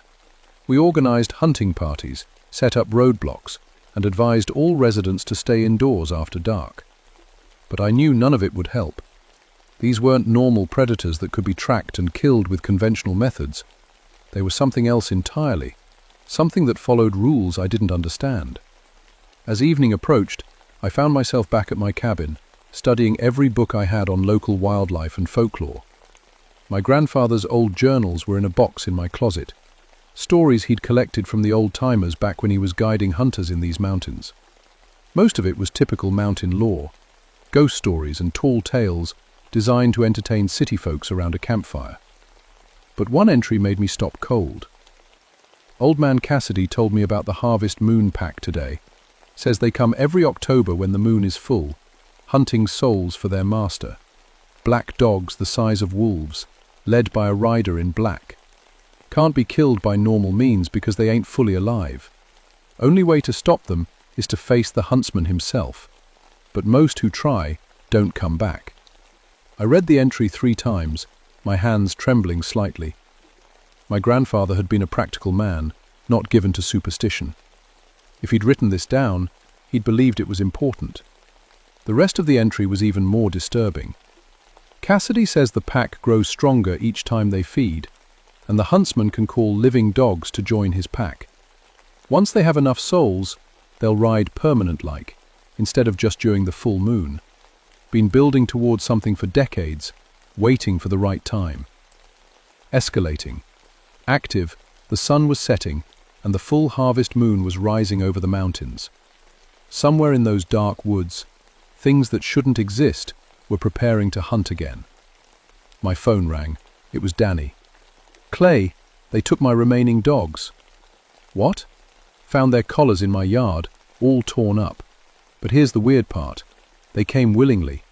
I watched from my window as those shadow things called to them, and my dogs just followed them into the woods.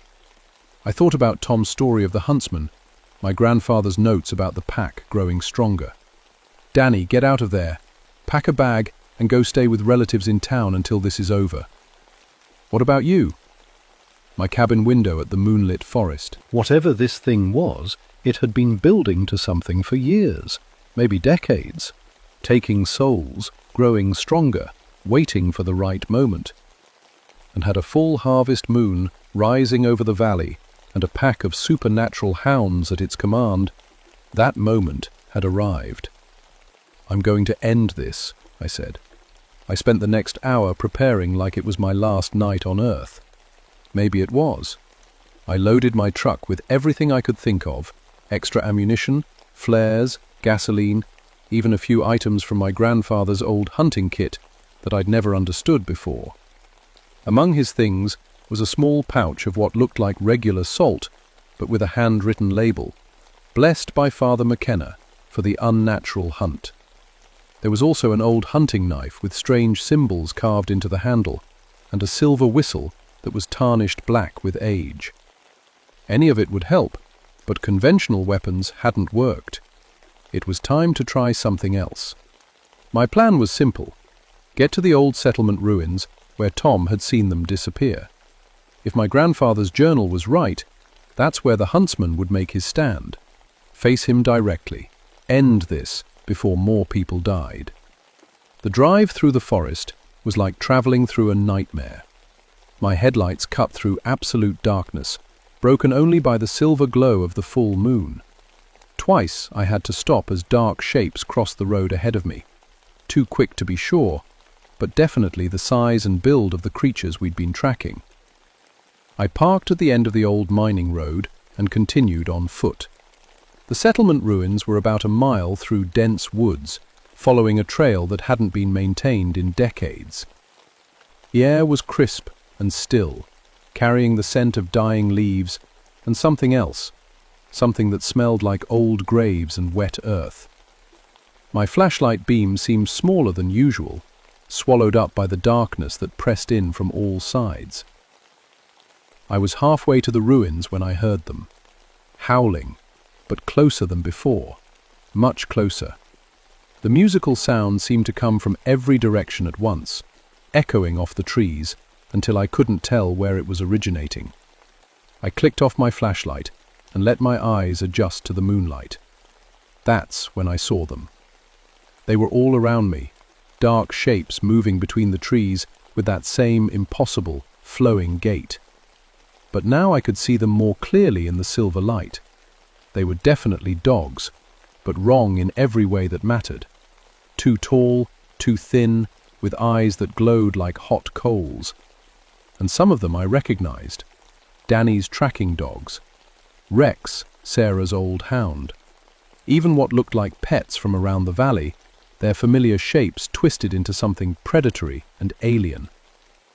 They weren't attacking, just surrounding me, herding me toward the settlement ruins like I was prey being driven toward a trap.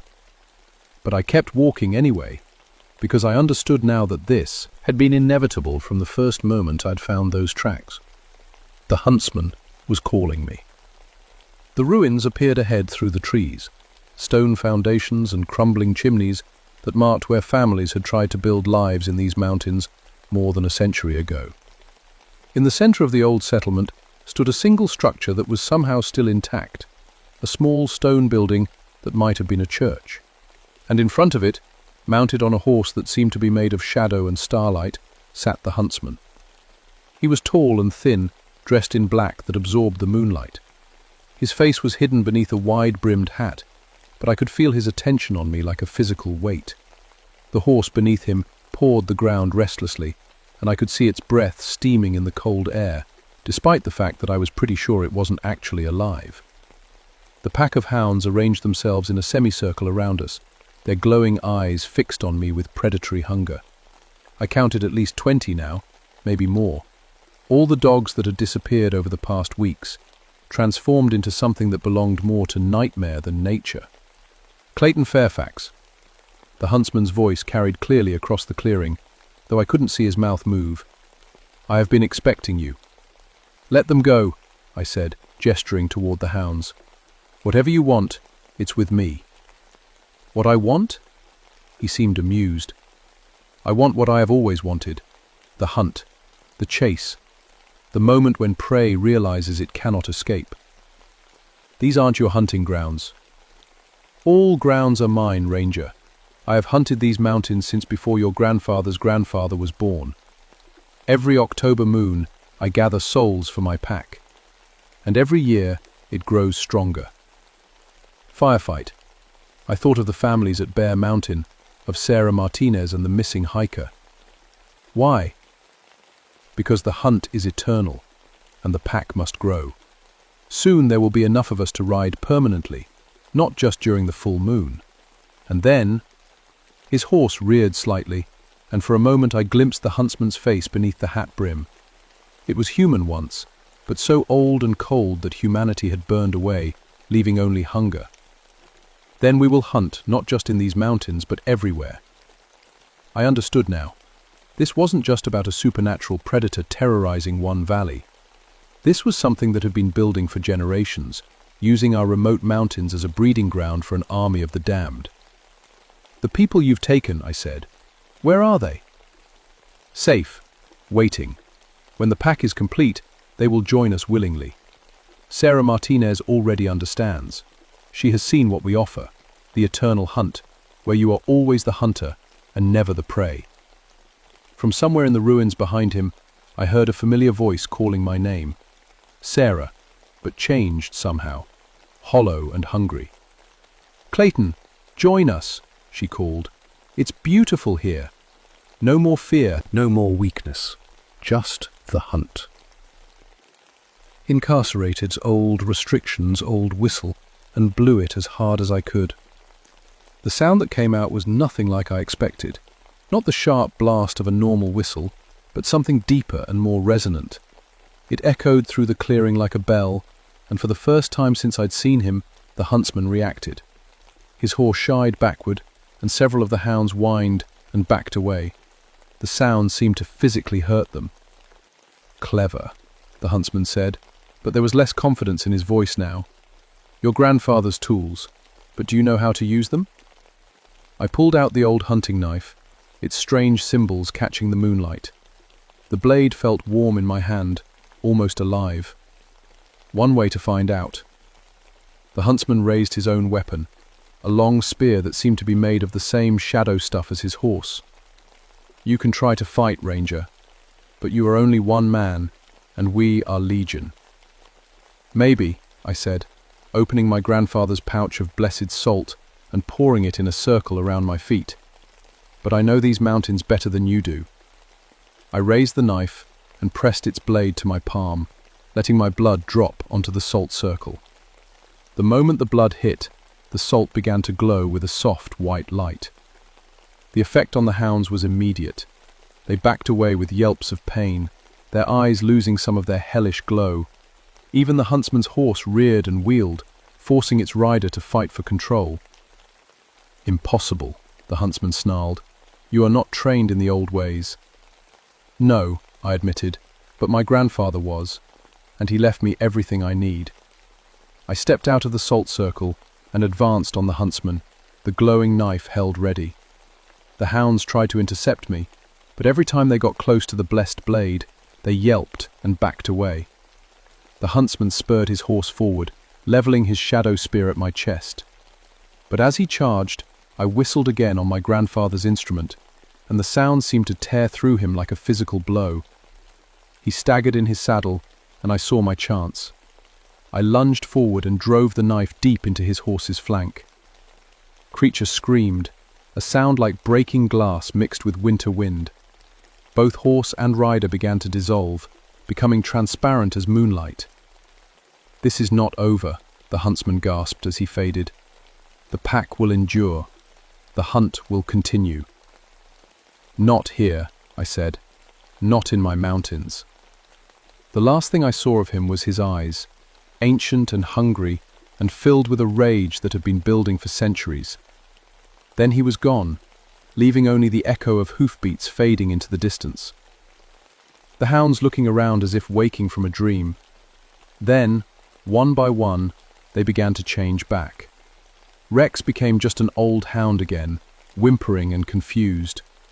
Danny's dogs shook their heads and looked around with normal, non-glowing eyes. From the ruins, Sarah Martinez emerged, looking dazed but human.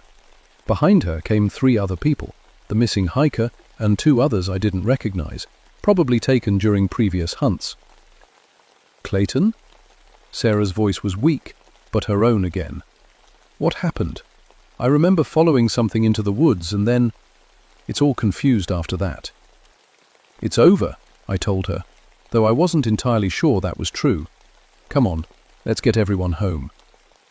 While official report listed the incident as a coordinated attack by an unusual pack of feral dogs driven to aggressive behavior by rabies exposure, the missing persons were found suffering from exposure and mild hypothermia after being lost in the woods for several days.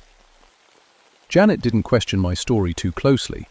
She'd been a ranger long enough to know that sometimes the mountains held secrets that didn't fit neatly into official paperwork. The important thing was that the attacks had stopped and the missing people were home safe. Danny got his surviving dogs back, though they were different afterward, more cautious, less willing to hunt at night. Rex never quite recovered his old confidence, preferring to stay close to Sarah's cabin rather than roaming the woods like he used to. Sarah herself remembered very little of her time with the pack. Fragments, she said, running through moonlit forests, feeling wild and free and hungry. She described it almost wistfully, like someone remembering a vivid dream they'd rather not wake up from. The families affected by the attacks at Bear Mountain received counseling and support from the county. The official story about rabid feral dogs was accepted, mostly because people needed an explanation they could understand and deal with. Knew better. 3 months later, I was going through more of my grandfather's papers when I found another journal entry, dated just a few years before he died. Saw the huntsman again last night, watching from the ridge above Miller's cemetery. Still there, still waiting. The binding holds for now, but it's not permanent. Each generation, someone from the family has to renew it. Someone who knows the old ways and has the will to face what lives in the dark. Hope Clayton's ready when his time comes. What I'd experienced wasn't a victory so much as a postponement. The huntsman was bound, not destroyed. Sent back to whatever realm spawned him, but not gone forever. And someday, maybe in another generation, maybe sooner, he'd try again. Why I'm writing this down, why I'm documenting everything that happened, including the parts that didn't make it into the official reports. Because someone needs to know the truth. Someone needs to be ready. I've started learning more about the old ways my grandfather mentioned. There are books hidden in the deep stacks of university libraries. People who still remember the stories their grandparents told. Knowledge that's been passed down through families who've lived in these mountains for generations. It's not easy knowledge. It comes with a price. Understanding that the world is stranger and more dangerous than most people ever suspect. Knowing that there are things in the dark that hunger for human souls and see us as nothing more than prey for their eternal hunts. But it's necessary knowledge, because the huntsman was right about one thing. He has been hunting these mountains since before any of us were born. And he'll be hunting them long after we're gone, unless someone stands ready to face him each time he returns. I've taken on that responsibility, just as my grandfather did before me, and his grandfather before him. It's a burden that runs in families, passed down through blood and bitter experience. Some nights, when the moon is full and the October wind howls through the trees, I can still hear them. Distant howling, musical and wild, echoing from somewhere just beyond the edge of the world. The hunt continues, even if it's moved to other grounds. And sometimes I find tracks near the old cemetery, huge paw prints that appear from nowhere and disappear just as mysteriously. Reminders that the binding holds, but nothing lasts forever.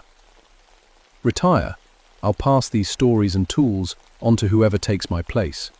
Maybe another family member, maybe just someone with the right combination of knowledge and courage. Because these mountains need a guardian, someone who knows what lurks in the shadows and how to face it. Breached. The harvest moon still rises every October, casting its silver light over the Shenandoah Valley.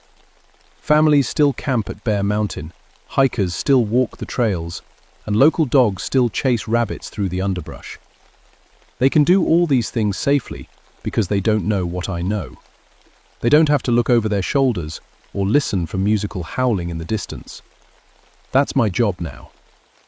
Gathers enough strength to return, I'll be waiting for him. After all, these are my mountains, and some things are worth protecting, no matter the cost. The hunt continues, but so do the hunters.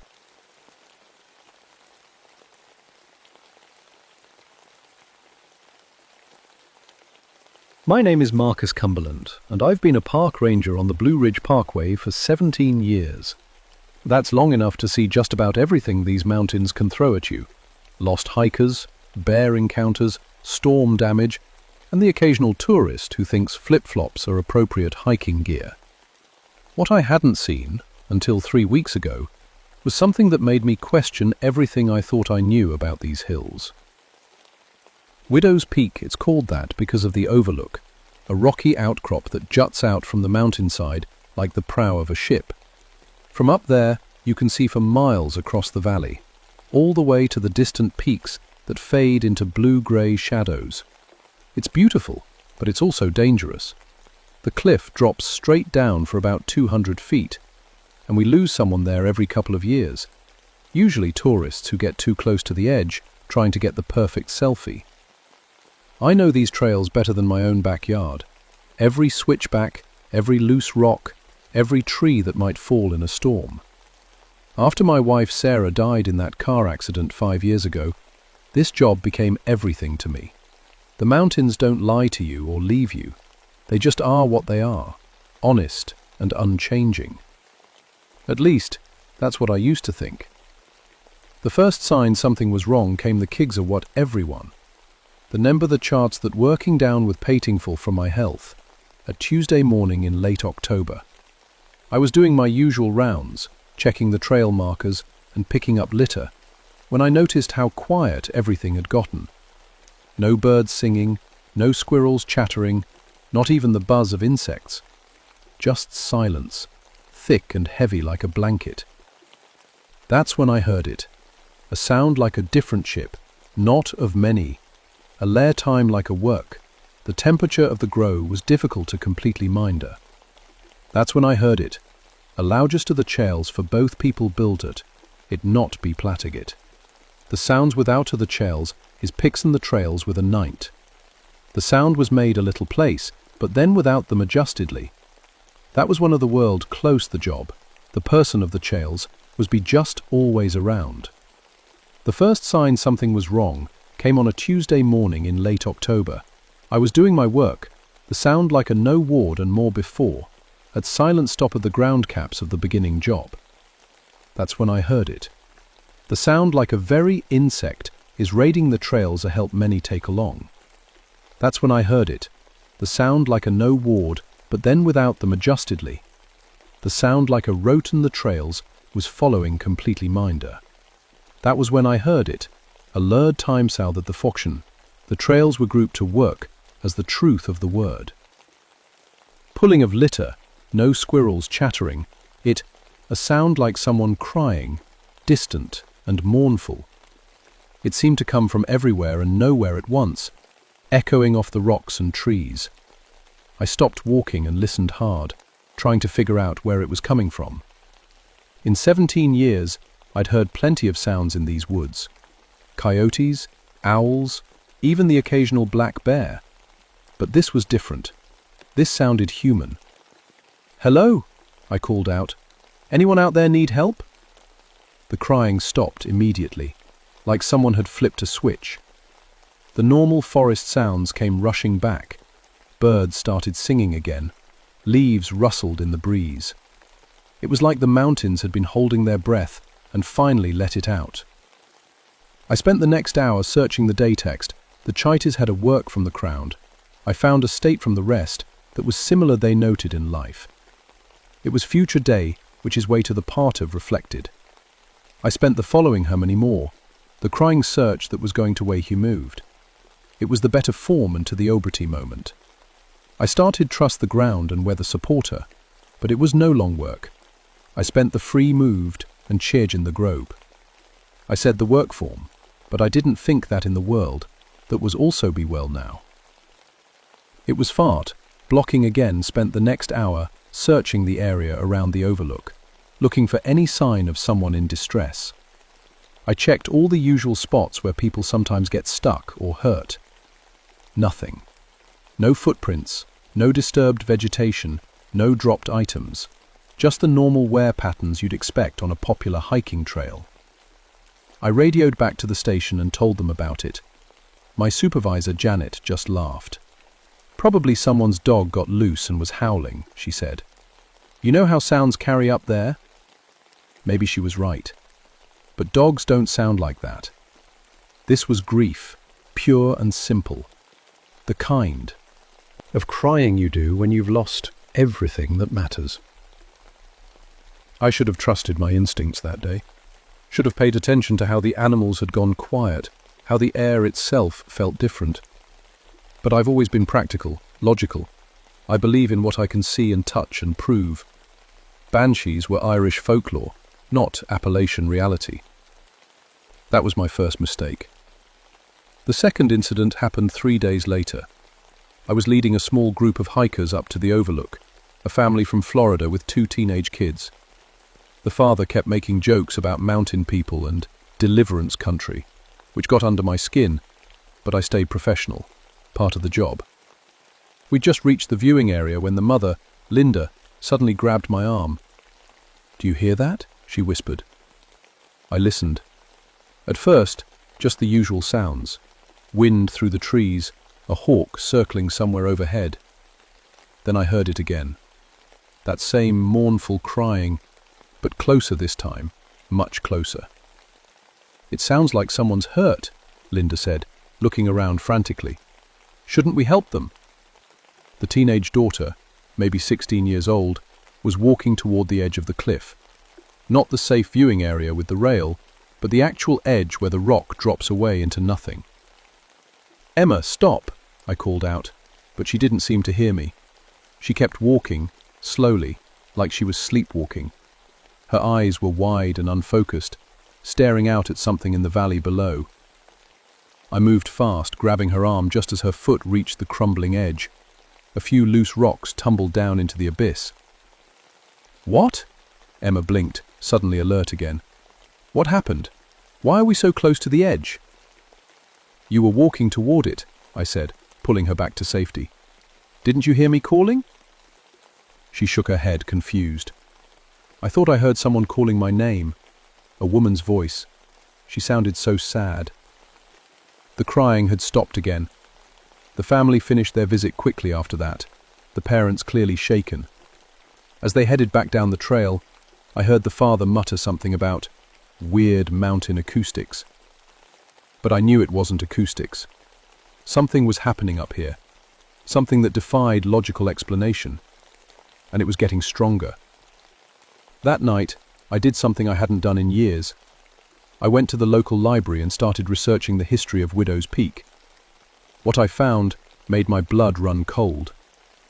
The librarian, Mrs. Hobbs, was in her 70s and had lived in these mountains her whole life. When I asked about Widow's Peak, her face went pale. "You've been hearing things up there, haven't you?" she said quietly. I nodded. "What do you know about it?" She led me to a back room filled with old newspapers and local history books. "Most folks don't like to talk about it," she said, pulling out a folder thick with yellowed clippings. "Bad for tourism. But my grandmother used to tell stories." The first newspaper article was dated 1892. The headline read, "Local woman loses 7th son to mountain tragedy." Below it was a grainy photograph of a woman in black mourning dress, her face gaunt with grief. Her name was Eliza Whitmore, Mrs. Hobbs explained. Lost all 7 of her boys over the course of 20 years. Mountain accidents, every one. Hunting mishaps, falls, drownings. The last one went over the cliff at what's now called Widow's Peak. I read the article carefully. Eliza had been found 3 days later at the bottom of the same cliff, apparently having thrown herself off in grief. But what caught my attention was a line near the end. Local residents report hearing sounds of weeping from the overlook in the days following the tragedy. "That's not the end of it," Mrs. Hobbs said, pulling out more clippings. "Look at this." She showed me a pattern that made my stomach clench. Over the past 130 years, there had been dozens of deaths at Widow's Peak. Falls, mostly, but also hunting accidents, and even a few unexplained drownings in the creek below. And before each death, witnesses reported the same thing, the sound of a woman crying. "Some folks say she's trying to warn people," Mrs. Hobbs whispered. "Others think she's calling them to join her. Either way, when you hear Eliza weeping, someone's about to die." I left the library with copies of everything she'd shown me, my head spinning. I'm a man of science, trained in first aid and wilderness rescue. I don't believe in ghosts, but I couldn't ignore the pattern or what I'd seen happen to Emma earlier that day. The next morning brought the call I'd been dreading. Marcus, "We've got a missing hiker," Janet's voice crackled over the radio. 23-year-old male, went up to Widow's Peak yesterday evening and never came back. His girlfriend's been calling all night. I grabbed my gear and headed up the trail faster than I'd ever climbed it before. The missing hiker's name was David Chen, an experienced outdoorsman from Charlotte. According to his girlfriend, he'd wanted to catch the sunset from the overlook and planned to camp nearby for the night. I found his tent first, pitched in the designated camping area about a quarter-mile from the peak. Everything was in perfect order. Sleeping bag laid out, camp stove set up, food properly stored. No signs of a struggle or hasty departure. At the overlook, I found his camera sitting on the rock wall that marked the safe viewing area. The last photo on it showed the sunset over the valley, time-stamped at 6:47 p.m. Beautiful picture. He'd been a good photographer. I started calling his name, following the trail that led around the backside of the peak. That's when I heard it again, the crying. But this time, it wasn't distant. It was right there with me, so close I could almost feel breath on my neck. "David!" I shouted. "David, can you hear me?" Forehead stopped. In the sudden silence, I heard Something else. A weak voice calling for help. I found him on a ledge about 30 feet down the cliff face, conscious but badly hurt. His left leg was clearly broken, and he was bleeding from a head wound. By some miracle, he'd landed on the only ledge wide enough to catch him. A few feet in either direction, and he'd have fallen the full 200 feet. "Thank God," he gasped when he saw me. "I've been calling for hours." "What happened?" I asked, setting up my rescue gear. "I don't know. I was taking some night shots, staying well back from the edge like I always do. Then I heard this woman crying. It was so sad, so desperate. I thought someone had fallen and was calling for help." My hands froze on the rope. A woman crying? Yeah, I followed the sound, trying to find her. Next thing I knew, I was going over the edge. It's like I just walked right off. But that doesn't make sense. I'm not stupid. I know better than that. It took 2 hours to get him off that ledge and down to where the ambulance could reach him. As the EMTs loaded him into the truck, he grabbed my arm. "There was a woman," he insisted, his voice urgent despite the pain medication they'd given him. "I saw her just before I fell, standing right at the edge, wearing a long black dress. She was so sad, like she'd lost everything. I just wanted to help her." The EMTs exchanged glances. They probably thought he was hallucinating from the head injury. But I believed him. That night, I did something I'd never done before in 17 years of ranger work. I broke protocol and went back up to Widow's Peak alone, after dark. Before on the bench near the overlook and waited. Around midnight, when the moon was high and the forest was at its quietest, I heard footsteps on the gravel behind me. I turned around slowly. She was exactly as David had described her, tall and thin, wearing a long black dress that seemed to move in a wind I couldn't feel. Her face was pale as moonlight, with dark hollows where her eyes should be. And she was weeping, tears that caught the moonlight like silver. "Eliza?" I said quietly. She looked up at me, and I felt her grief like a physical weight pressing down on my chest. For a moment, I understood why people walked off that cliff. Her pain was so deep, so overwhelming, that ending it seemed like the only option. But then of Sarah, and how her death had nearly destroyed me. I knew that kind of loss. I knew how it could consume you if you let it. "I'm sorry," I whispered. "I'm so sorry for what happened to your boys." The weeping stopped. Eliza tilted her head, studying me with those hollow eyes. Then she lifted one pale hand and pointed toward the cliff edge. At first, I didn't understand. Then I heard it. Voices, coming from somewhere down the trail. Hikers, heading up toward the overlook in the middle of the night. Eliza was trying to warn me. The voices belonged to 3 college students from Appalachian State, 2 guys and a girl who'd decided that hiking to Widow's Peak at night would be epic and totally Instagram-worthy. They were drunk, loud, and completely unprepared for a night hike in the mountains. I intercepted them about halfway up the trail, my flashlight cutting through the darkness. "Evening," I said, keeping my voice calm and authoritative. "I'm Ranger Cumberland. I'm going to need you folks to turn around and head back down."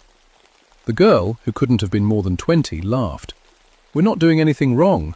It's a public trail, right?" "The trail closes at sunset," I explained, "and you're all clearly intoxicated. I can smell the alcohol from here." One of the guys, a big kid wearing a fraternity t-shirt, stepped forward aggressively. "Look, Grandpa, we're just trying to have some fun. Why don't you mind your own business?" "Is my business," I said firmly. "And right now, my business is keeping you alive." They argued for another 10 minutes, but eventually I convinced them to turn around. I escorted them all the way back to the parking area and made sure they got in their car. The designated driver, if you could call someone who'd only had a couple of beers designated, was sober enough to drive, barely. As their taillights disappeared down the mountain road, I felt a presence behind me. I didn't need to turn around to know Eliza was there. "Thank you," I said quietly. When I looked back, she was gone. Confiscated, but that was just the beginning. Over the next week, it happened 3 more times. Each time, Eliza would appear to warn me of danger, hikers heading up in dangerous weather, an unstable tree that was about to fall across the trail, a black bear with cubs that had wandered too close to the camping area. Confiscated, she never spoke, but she didn't need to. Her presence was enough to put me on high alert, and each time I was able to prevent what could have been a tragedy. I started to think of her as a partner, strange as that sounds. She was protecting these mountains just like I was, in her own way. The only difference was that her shift had started over a century ago and never ended. But then things got worse. As so with the Hendersons, a family from Georgia with 3 young kids. They'd come up for a weekend camping trip, and everything seemed normal at first. The kids were excited to see the overlook, asking typical kid questions about the mountains and the animals that lived there. When the youngest, a boy of maybe 7, suddenly went very still. "Do you hear the sad lady?" he asked. The parents looked confused, but I went cold all over. "What sad lady, buddy?" I asked, crouching down to his level. "She's crying over there." He pointed toward the cliff edge. "She wants us to come see." I couldn't hear anything, but I grabbed the boy's hand anyway. "Let's go back to your parents, okay?" That's when the fog started rolling in. I've seen mountain fog before. It's common this time of year. But this was different. It came too fast, too thick, and it seemed to move with purpose. Within minutes, visibility dropped to maybe 10 feet. "Everyone stay close," I called out. But when I turned around, the 7-year-old was gone. "Tommy!" his mother screamed. "Tommy, where are you?" I could hear him somewhere in the fog, calling back, "I'm coming, sad lady. I'm coming to help you." His voice was getting farther away, toward the cliff. I ran into the fog, shouting his name, but it was like trying to navigate through cotton. The fog seemed to muffle sound and distort direction. Every step felt dangerous. I couldn't tell how close I was to the edge. Then I heard Eliza's voice for the first time, clear as a bell through the mist. "The child! Save the child!" Forgiven her voice, I found Tommy standing right at the cliff's edge, his toes hanging over empty air. He was staring out into the fog with that same unfocused look I'd seen on Emma's face. I grabbed him and pulled him back just as the fog began to clear. "Why did you run off like that?" I asked, my heart still pounding. Tommy looked confused. "The sad lady told me to come. She said she wanted to show me where her little boys fell down." The Hendersons left immediately after that, the parents pale and shaken. Before they drove away, the father pulled me aside. "Has this happened before?" he asked quietly. I nodded. "Yeah, it has." "What is it? What's out there?" I looked back at the overlook, where I could just barely make out a figure in black standing near the edge. "A mother who lost her children," I said, "and she doesn't want it to happen again." But I was wrong about what Eliza wanted. I wouldn't understand the truth until it was almost too late. Rose started 2 days later, when a group of paranormal investigators showed up. Those called themselves the Appalachian Ghost Hunters, and they'd driven down from Virginia after seeing some online posts about strange activity at Widow's Peak. 5 people with expensive cameras and recording equipment, convinced they were going to capture proof of the supernatural. I tried to talk them out of it, but they had all the proper permits and reservations. Legally, I couldn't stop them from camping at the designated site near the overlook. "We're professionals," their leader, a woman named Dr. Sarah Chen, assured me. "We've investigated dozens of reportedly haunted locations. We know how to be safe." That night, I stayed late at the ranger station, monitoring the radio and watching the weather reports. A storm was moving in from the west, bringing heavy rain and high winds. Perfect conditions for accidents. Around 11 p.m., the first call came through. "Ranger Cumberland," Dr. Chen's voice crackled with static. We're getting some unusual activity up here. Could you come up and take a look?" I grabbed my gear and headed up the trail with a sense of growing dread. The wind was already picking up, and I could see lightning flashing in the distance. I found the ghost hunters huddled around their equipment near the overlook, all of them looking spooked despite their claims of being professionals. "Look at this," Dr. Chen said, showing me a digital recording device. "We've been getting EVPs, electronic voice phenomena, for the past hour. Listen." She played back the recording. Through the static, I could hear a woman's voice, faint but clear. "My boys. Where are my boys?" "That's not all," another investigator said, pointing to a thermal camera display. "We're reading a significant temperature drop right at the cliff edge. And look at this." The thermal display showed a human-shaped cold spot, standing exactly where I'd seen Eliza the night before. "You need to pack up and leave," I told them, "now. There's a storm coming, and this place isn't safe at night." "But this is exactly what we came for," Dr. Chen protested. "This is proof of paranormal activity. We can't leave now." That's when the weeping started. It was louder than I'd ever heard it before, echoing off the rocks and trees, seeming to come from everywhere at once.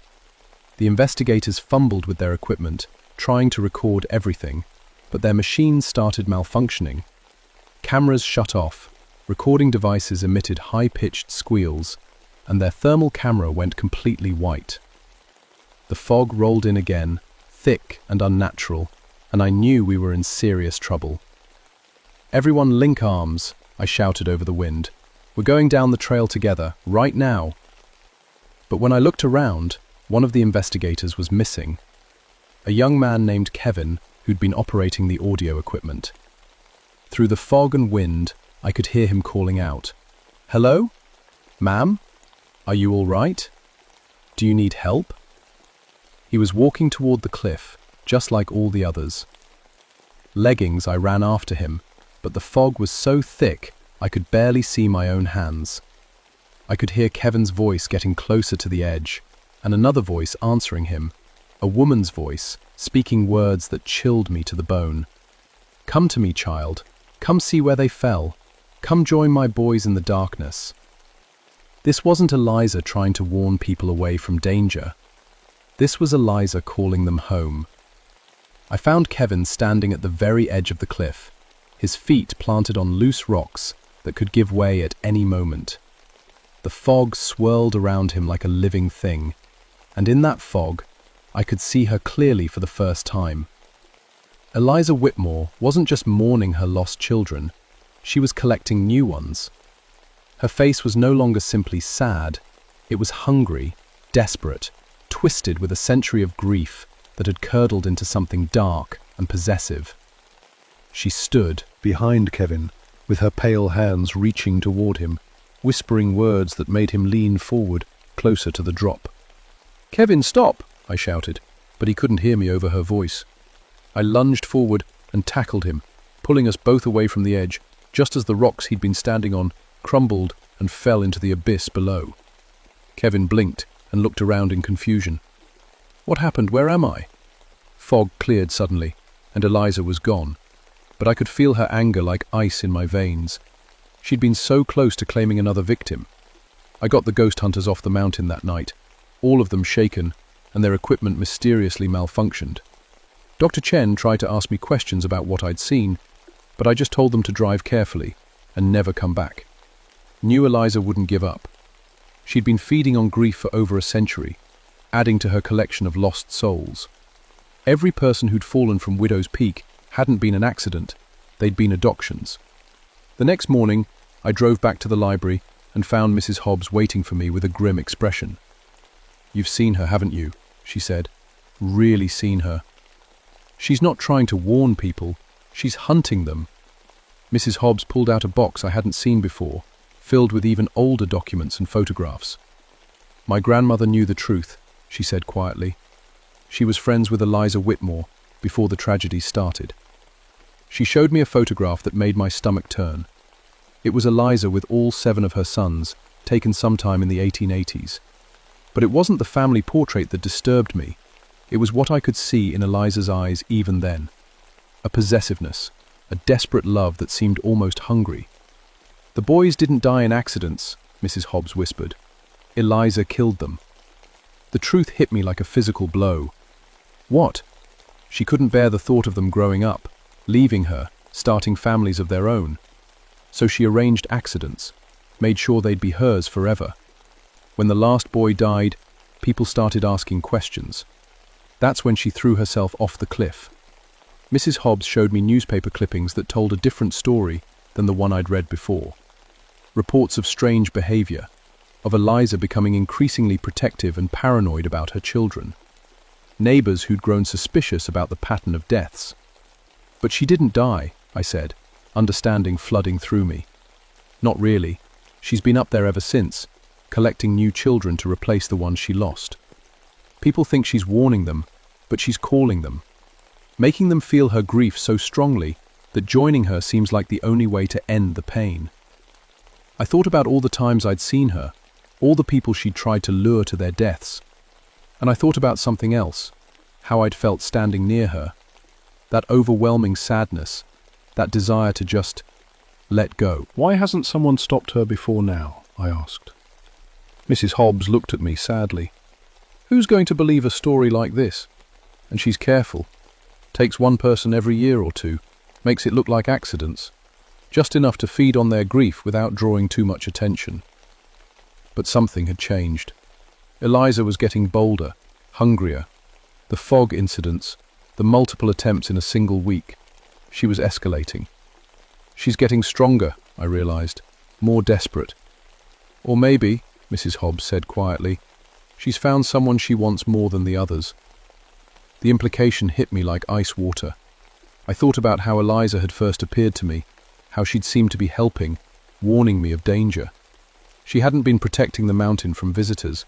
She'd been protecting me from competition. That night, I made a decision that probably should have gotten me fired, but I was beyond caring about regulations. I hiked up to Widow's Peak alone, carrying something I'd borrowed from the library. A photograph of Eliza's real grave, located in the church cemetery 20 miles away. She was waiting for me at the overlook, standing where she always stood, looking out over the valley that had become her hunting ground. "Hello, Eliza," I said. She turned to face me, and for the first time she spoke directly to me, with words I could hear clearly. "You understand," she said, her voice like wind through dead leaves. "You know what it's like to lose everything." "I do," I admitted. "When Sarah died, I wanted to die too." "Then come to me." Eliza held out her hand. "Join us. Be my son. Be part of my family forever." "And what about all the others? The hikers, the families with children? Will you leave them alone?" Her face darkened. "They don't understand. They don't deserve what you and I have. They take their families for granted, never knowing how precious, how fragile love is. So you kill them." "I save them," she hissed. "I give them purpose. I make them mine." I pulled out the photograph of her grave and held it up. "Your boys aren't with you, Eliza. They never were. Look, her headstone, and nearby, 7 small graves. But the boys' graves were in the regular cemetery, with flowers that looked recently placed. Her grave was separate, isolated in a corner reserved for suicides and others deemed unworthy of consecrated ground. "Your sons are at peace," I said. "They're where they're supposed to be. You're the one who's lost." Eliza's face contorted with rage and denial. The wind picked up, and the fog began rolling in again, thicker than ever before. "No!" she screamed. "They're mine! My boys are mine, and you will be mine!" She rushed toward me, her form becoming more solid and real with each step. For a moment, I felt the full force of her grief and madness, the crushing weight of a mother's love twisted into something monstrous. But I thought of Sarah, and I thought of all the people Eliza had killed over the years, and I stood my ground. "Your boys forgave you long ago," I said. "They're waiting for you to join them, but not here, not like this." The fog swirled around us, and in it I saw shapes, the spirits of all the people who died at Widow's Peak over the past century. Men, women, children, all trapped by Eliza's desperate need to build herself a family of the lost. "Let them go," I said. "Let them all go, and go to your real children." Eliza stopped, her hollow eyes fixed on mine. For a moment, the madness cleared, and I saw the broken woman beneath, a mother who'd lost everything and couldn't accept it. "Will they forgive me?" she whispered. "They already have," I said. "They've been waiting for you to forgive yourself." The fog began to lift, and one by one, the trapped spirits faded away, finally free to move on. Eliza looked around at her empty hunting ground, then back at me. "Thank you," she said, and for the first time, her voice sounded peaceful. She faded away like morning mist, and I was alone on Widow's Peak. That was 3 weeks ago. Since then, Widow's Peak has been quiet. No mysterious fog, no crying in the wind, no hikers walking off cliffs in a trance. The place feels different now. Still beautiful, still dangerous in the way mountains always are, but no longer haunted. I filed my report as a series of equipment malfunctions and weather-related incidents. Janet accepted it without question. She's always trusted my judgment. The paranormal investigators posted some blurry videos online that didn't prove anything, and the story faded from the local news cycle within a few days. But I know what really happened up there. Mrs. Hobbs and I visited Eliza's grave the following weekend. The isolated plot looked different somehow, peaceful rather than abandoned. We left flowers for her and for her boys, and I said a prayer for all the souls that had been trapped at Widow's Peak over the years. I also think about Sarah more now, but in a different way. Before, my grief had been like Eliza's, possessive and angry, refusing to let go. Now I understand that loving someone doesn't mean keeping them trapped in your pain. It means letting them be at peace. I still work the same trails, still help lost hikers, and deal with bears and all the regular challenges of ranger life. But I pay attention to things I used to dismiss. The way animals behave, the feeling of a place, the stories locals tell about strange occurrences. Because I learned something important up on Widow's Peak. The line between helping and haunting is thinner than we like to think. Love can save people, but it can also destroy them if it becomes twisted by grief and desperation. Yesterday, a young couple asked me about the history of the Overlook while I was checking trail conditions. I told them it was a beautiful spot for photographs, but to be careful. Near the edge. I didn't mention the ghost stories. Some stories are better left buried. But at night, when I'm finishing my rounds, I swear I can still hear something in the wind. Not crying this time, but something softer. Almost like a mother singing a lullaby to children who can finally sleep. And that's a sound I don't mind hearing at all.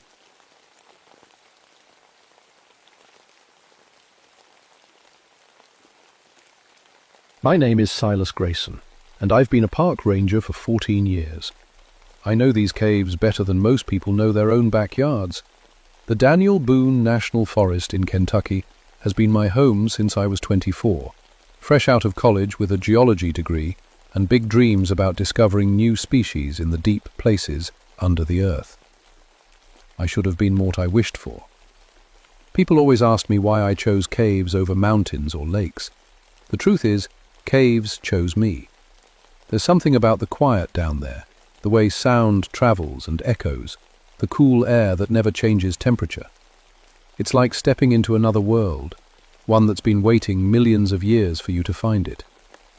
The Mammoth Cave system where I work is huge, over 400 miles of mapped tunnels, and we find new ones every year. Most tourists stick to the easy paths with lights and railings, but my job takes me into the wild caves, the ones where you need ropes and headlamps and years of training just to survive. I've pulled out lost hikers, rescued stuck cavers, and mapped passages that no human had ever seen before. In all those years, the scariest thing I'd encountered was a black bear that wandered into one of the shallow caves during winter. Even then, the bear was more afraid of me than I was of it. I believed in science.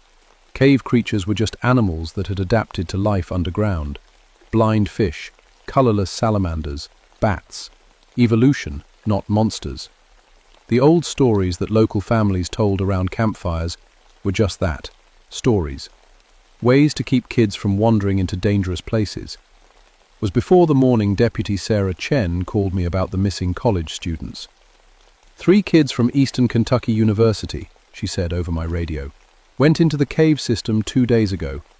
They had permits for the tourist areas only, but their car's been sitting at the Mammoth Gap entrance since Tuesday. Unless Mammoth Gap.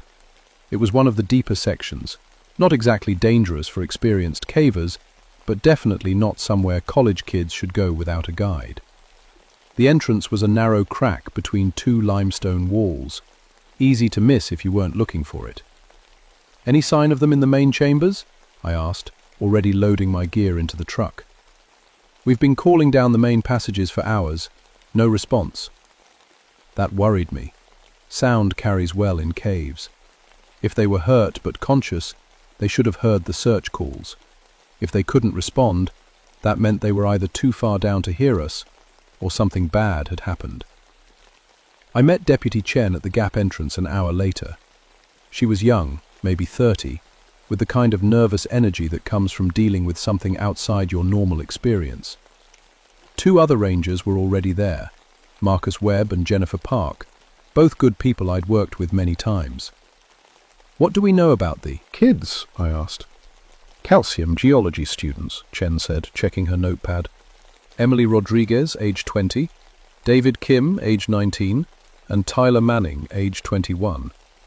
Their professor said they were excited about finding some kind of mineral formation for their final project. Any idea which way they went once they got inside? Rasklet spoke up. We found footprints heading toward the lower passages, 3 sets, heading down. That made my stomach tighten. The lower passages in Mammoth Gap went deep, connecting to unmapped sections of the cave system. Some of those tunnels had never been fully explored, even by experienced cavers like me. They were on our list of places to map eventually, when we had time and funding. Could they have gotten lost? Deputy Chen asked. Possible, I said, but geology students usually know enough to stay on marked paths, and they would have brought flashlights, maybe even backup lights. What I didn't say was that experienced cavers had gotten lost in those lower passages before. 2 years ago, a team of experts from the National Speleological Society had spent 3 days mapping one section and came back with stories about passages that seemed to change direction, chambers that felt bigger than their lights could reach, and strange echoes that didn't match the cave formations they were seeing. They'd also mentioned sounds, not water dripping or rocks settling, the normal cave sounds I knew by heart. These were different, scratching sounds, and sometimes, if they listened carefully, something that almost sounded like whispering. I chalked it up to imagination and adrenaline. Caves could play tricks on your mind, especially when you were tired and stressed. The darkness was so complete that your brain started making up things to fill the empty space. But now, with 3 kids missing in those same passages, Those stories didn't seem so easy to dismiss. "We'll start with the main chambers," I told the group. "Standard search pattern. Stay in radio contact. If we don't find them in the upper levels, we'll have to consider going deeper." Jennifer looked at me with concern. "How deep are we talking about?" I strapped on my helmet and checked my headlamp batteries. Let's hope we don't have to find out. Their first hour of searching went exactly like I expected.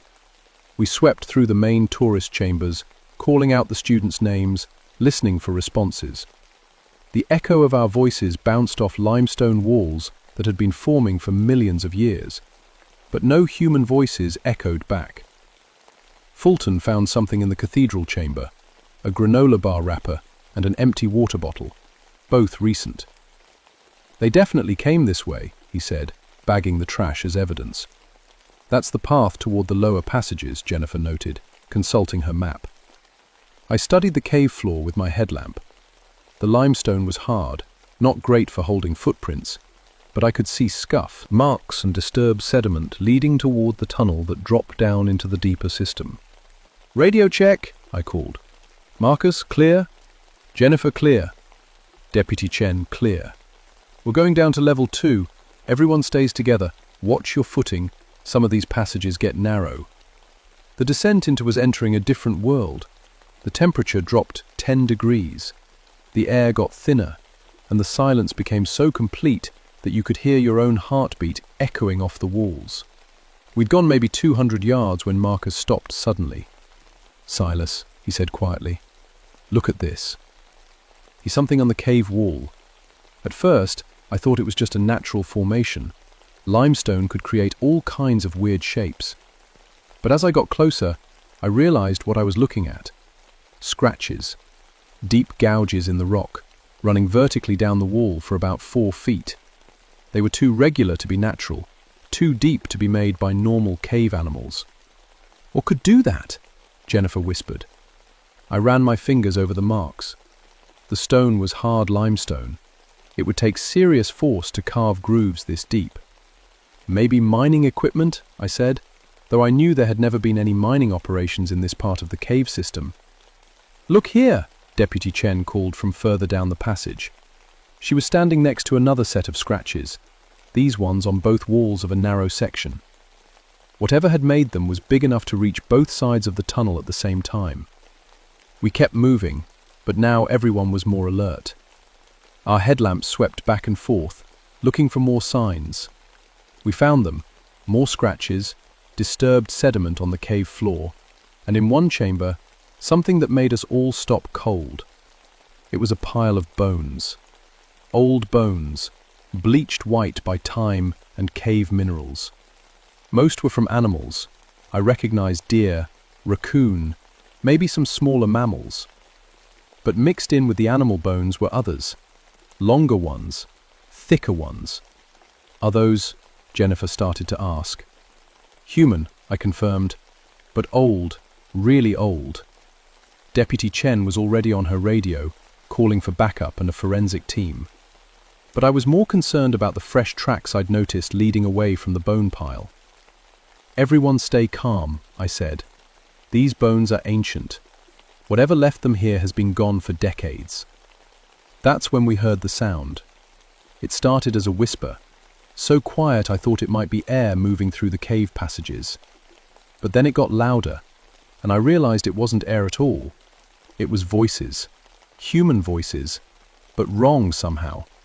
Too high-pitched, with weird rhythms that didn't sound like any language I knew. "The students?" Marcus whispered. I held up my hand for silence. We all listened. The voices were coming from deeper in the cave, from passages that weren't on any of our maps. They rose and fell like singing, but the melody was unlike anything I'd ever heard. "Emily!" I called out. "David! Tyler! Can you hear us?" The singing stopped instantly. The silence that followed was holding its breath. Then we heard movement. Not footsteps exactly, more like something scraping across stone. Something big, moving fast through the darkness beyond our lights. "Stay together," I ordered. "Lights on the passages ahead." washed. Our 4 headlamps created a small circle of visibility in the vast darkness. Beyond that circle, anything could be waiting. The scraping sound came again, closer this time. It seemed to be moving in a circle around us, staying just outside our light. "What is it?" Deputy Chen whispered, her hand moving to her service weapon. "I don't know," I admitted, "but we need to keep moving. The students might need help." We advanced deeper into the cave system, following the passage that led toward the mysterious voices we'd heard. Every few steps we'd hear that scraping sound again, sometimes from ahead, sometimes from behind. Whatever was making it seemed to be following us. The passage began to narrow, forcing us to move single file. I took the lead, with Marcus behind me, then Jennifer, then Deputy Chen bringing up the rear. Our lights cast crazy shadows on the cave walls, making every rock formation look like a crouching figure. That's when Deputy Chen screamed. I spun around to see her on the ground, her flashlight spinning away into the darkness.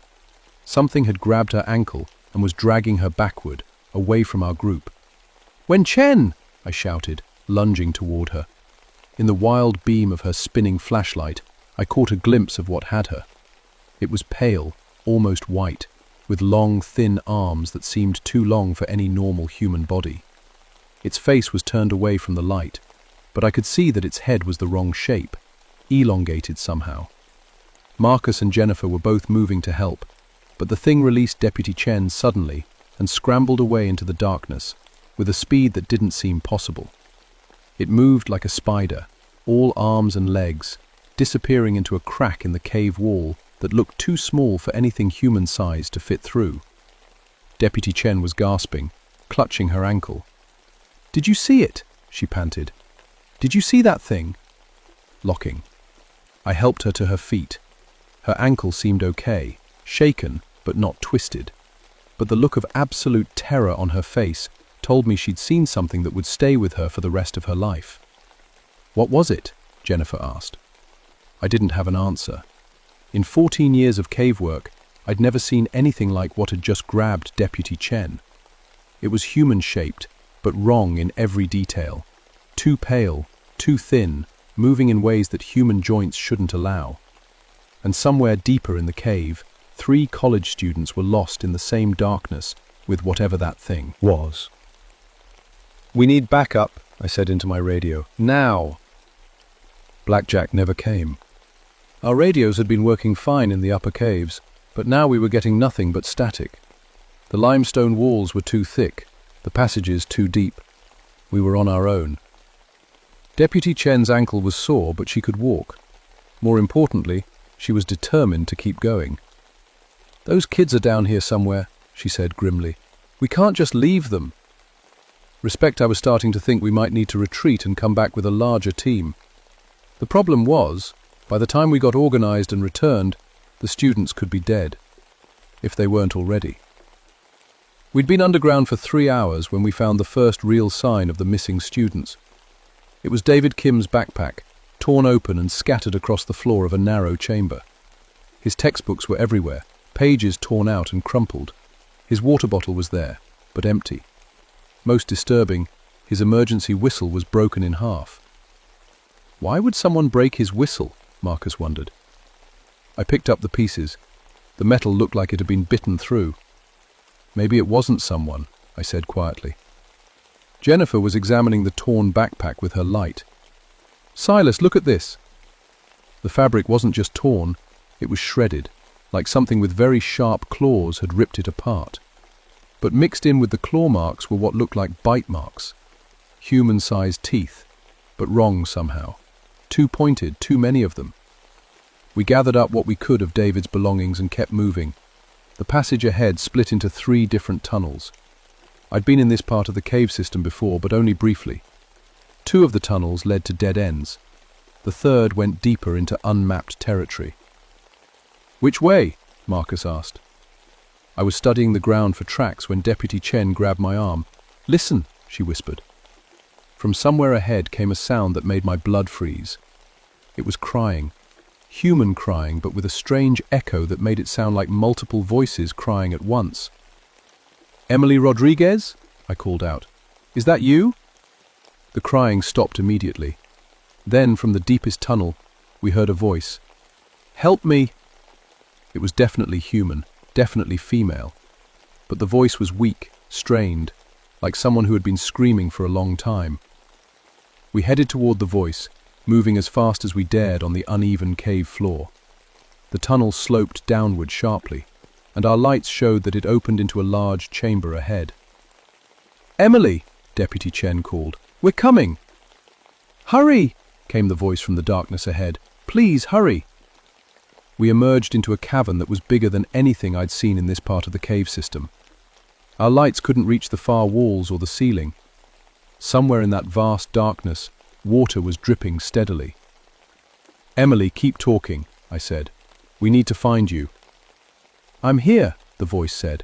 "I'm Hurt. I can't move." We spread out, sweeping the chamber with our lights. The cavern was filled with rock formations, stalagmites and flowstone that had been growing for thousands of years. Any of them could hide a person. Marcus found her first. "Over here!"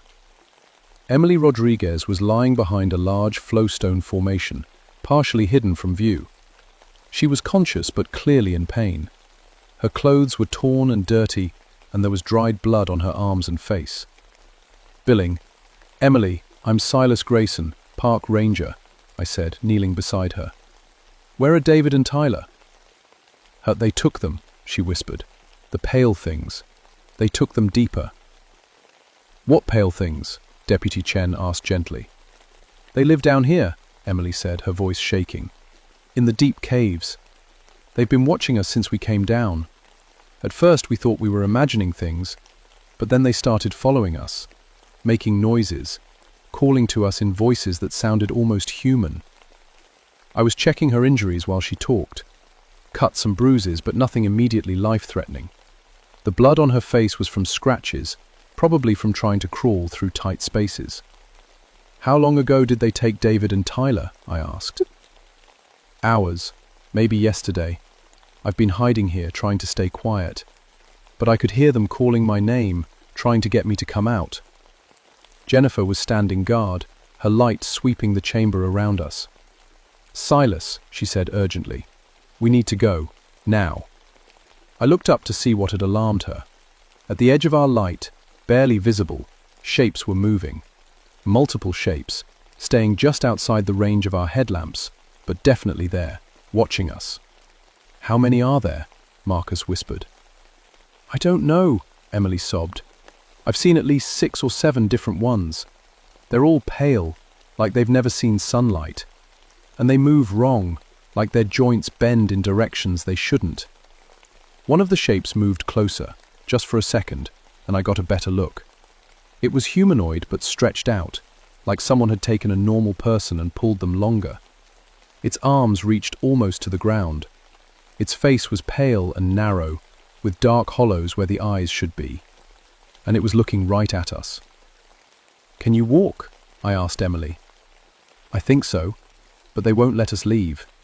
Every time I tried to go back the way we came, they herded me deeper into the caves."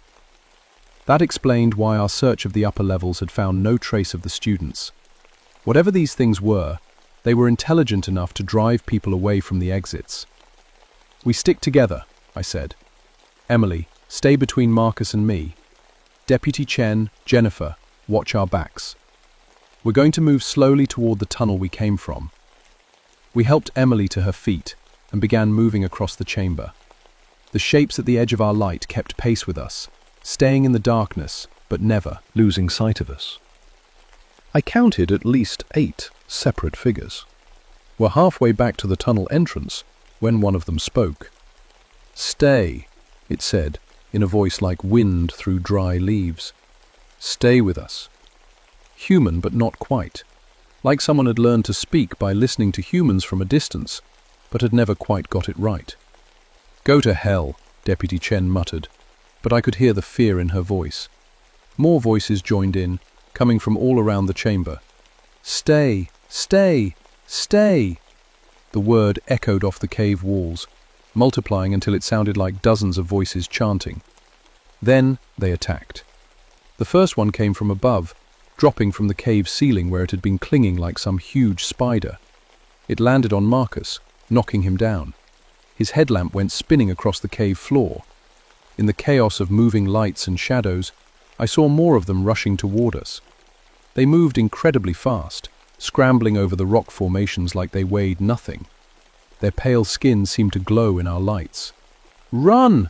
I shouted, pulling Emily toward the tunnel. But as we reached the entrance, more pale figures emerged from the darkness ahead. They had been waiting for us, blocking our escape route. We were trapped in the chamber with creatures that shouldn't exist, and somewhere in the deeper caves, 2 college students were in the hands of these things. That's when I heard Tyler Manning screaming. Tyler's screams echoed through the cavern from somewhere far below, and the sound was so filled with agony that it made my knees weak. The pale creatures around us went still when they heard it, their heads turning toward the sound, like animals hearing a dinner bell. "We have to help him," Emily sobbed. But the creatures had other plans. The one that had dropped onto Marcus was crouched over him, holding him down with those impossibly long arms. Up close I could see it better. Its skin was translucent, showing dark veins underneath. Its eyes were huge and black, adapted for life in complete darkness. And its mouth was wrong, too wide, filled with sharp teeth that looked designed for tearing meat. "Let him go!" I shouted, shining my light directly at the creature. It hissed and released Marcus, scrambling back into the shadows. Marcus rolled away, gasping. His jacket was torn where the thing's claws had grabbed him, but he seemed okay. They don't like bright light, I realized. "Everyone, keep your lights on them." We formed a circle, backs together, pointing our headlamps outward. The creatures retreated but didn't leave. They stayed at the edge of our lights, circling us like wolves around a campfire. Topelled Tyler screamed again, closer this time.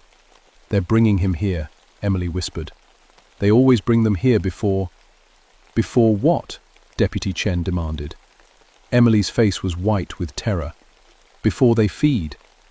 That's when I understood what I was looking at. These weren't just cave creatures that had evolved to live underground. They were humans who had been living in the deep caves for so long that they'd changed. Generations of them, maybe centuries, adapting to life in complete darkness, becoming something that was no longer quite human. Ibbles. The bone pile we'd found earlier wasn't from animals. It was from people who had wandered too deep into the caves over the years. Hikers, cavers, anyone unlucky enough to get lost in the deep passages and stumble into their territory. "How long have they been down here?" I asked Emily.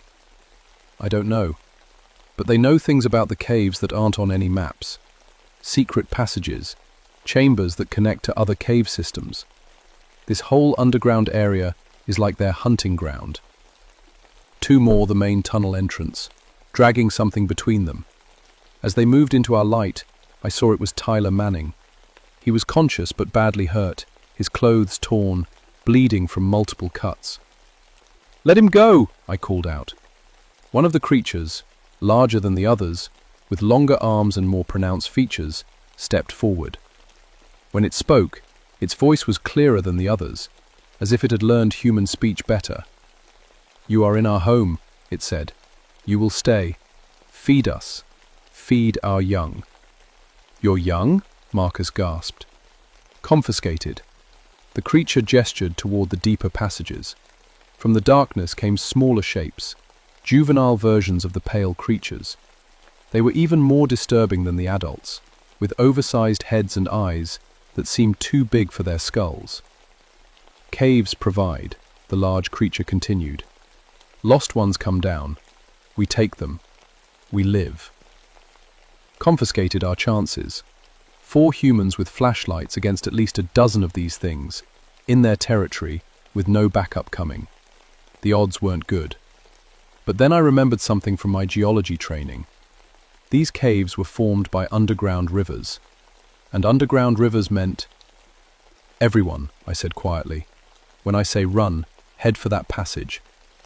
I pointed to a narrow opening on the far side of the chamber. "Trust me." "That leads deeper into the caves," Emily protested. "I know, but it also leads to water."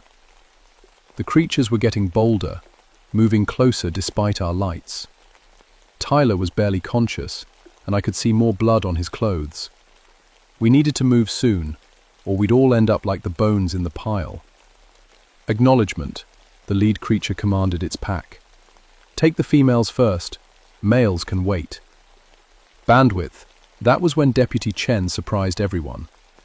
Instead of backing away, she pulled out her service pistol and fired 3 shots at the ceiling above the creatures. The gunshots were deafening in the enclosed space, echoing off the cave walls like thunder. The creatures shrieked and scattered, their sensitive ears overwhelmed by the noise. Several of them dropped Tyler and ran for the shadows. "Now!" I shouted. "Run!" We grabbed Tyler and Emily and ran for the narrow passage I'd spotted. Behind us, the creatures were recovering from the gunshots, and I could hear them coming after us. Their feet made scratching sounds on the stone as they scrambled to follow, tight, forcing us to move single file. I led the way, with Emily and Tyler behind me, then Marcus and Jennifer, with Deputy Chen bringing up the rear. Our lights bounced crazily as we ran, creating a strobe effect that made everything look like a nightmare. "I can hear water ahead," Marcus called out. He was right. The sound of running water was getting louder, and the passage was starting to slope downward sharply. We emerged into another chamber, this one filled with the sound of rushing water. My light found it, an underground river flowing through the cavern, deep and fast. The water connects to other cave systems, I explained quickly. It eventually comes out at springs miles from here. If we can follow it... "Are you crazy?" Jennifer gasped. "Underground rivers are deadly." Behind us, the pale creatures were catching up. I could see their lights bobbing in the narrow passage. "More deadly than staying here?" I asked. Tyler was barely standing, supported by Emily and Marcus. His injuries were worse than I'd first thought, deep cuts that wouldn't stop bleeding. "I can't swim," he mumbled through swollen lips. "Confiscated." "You won't have to," I promised, though I wasn't sure that was true. The creatures emerged from the passage behind us, moving more cautiously in this new chamber. The sound of the water seemed to make them nervous. "The river goes deep," the large creature called to us. "You will drown. Stay here. We will make it quick." "How considerate," Deputy Chen muttered, reloading her pistol. Blazing, I was studying the river, trying to judge its speed and depth. It was moving fast, but there were rocks and ledges along the sides. If we were careful, we might be able to follow it downstream without getting swept away. Or we might all die in the dark water. Blinking at the pale creatures advancing toward us, their black eyes reflecting our lights like mirrors, I knew staying wasn't an option. "Everyone hold hands," I ordered. "We stay together no matter what. Follow the ledges along the side as long as possible. If you fall in, don't fight the current. Let it carry you downstream." "This is insane," Marcus said. "Insanity is our best option right now." I went first, stepping carefully onto a narrow ledge that ran along the river's edge. The rocks were slippery with moisture and algae. Emily came next, then Tyler supported by Marcus, then Jennifer and Deputy Chen. Behind us, the creatures had reached the water's edge, but they weren't following. They stood at the bank, watching us with those huge dark eyes, making clicking sounds that echoed off the cave walls. "They're not "Coming," Emily said with relief. "They don't need to," I realized with growing horror. "They know where this river goes." But it was too late to turn back. The ledge was crumbling under our weight, and Tyler slipped. Marcus tried to catch him but lost his own footing. Both of them fell into the dark water and disappeared beneath the surface. The underground river swept us all away into the blackness, toward whatever waited downstream. Contingency.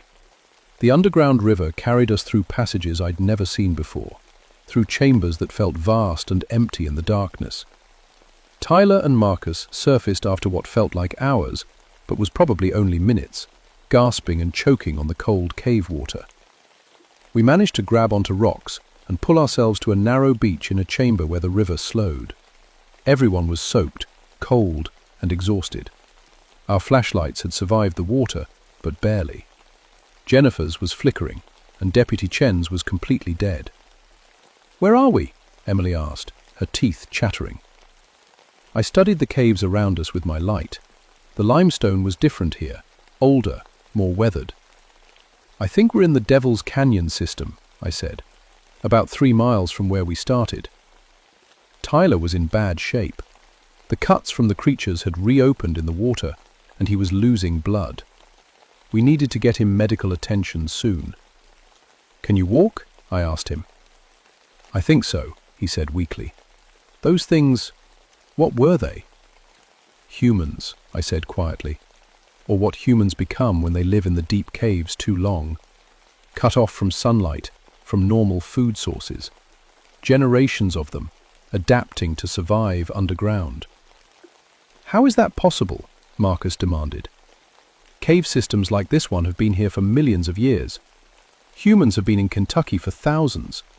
If a group got trapped or lost in the deep caves and somehow survived, over time, isolation and environment could change them. Evolution in action." "But they were intelligent," Deputy Chen said. "They could talk, plan, coordinate attacks." "Intelligence doesn't disappear. It just adapts.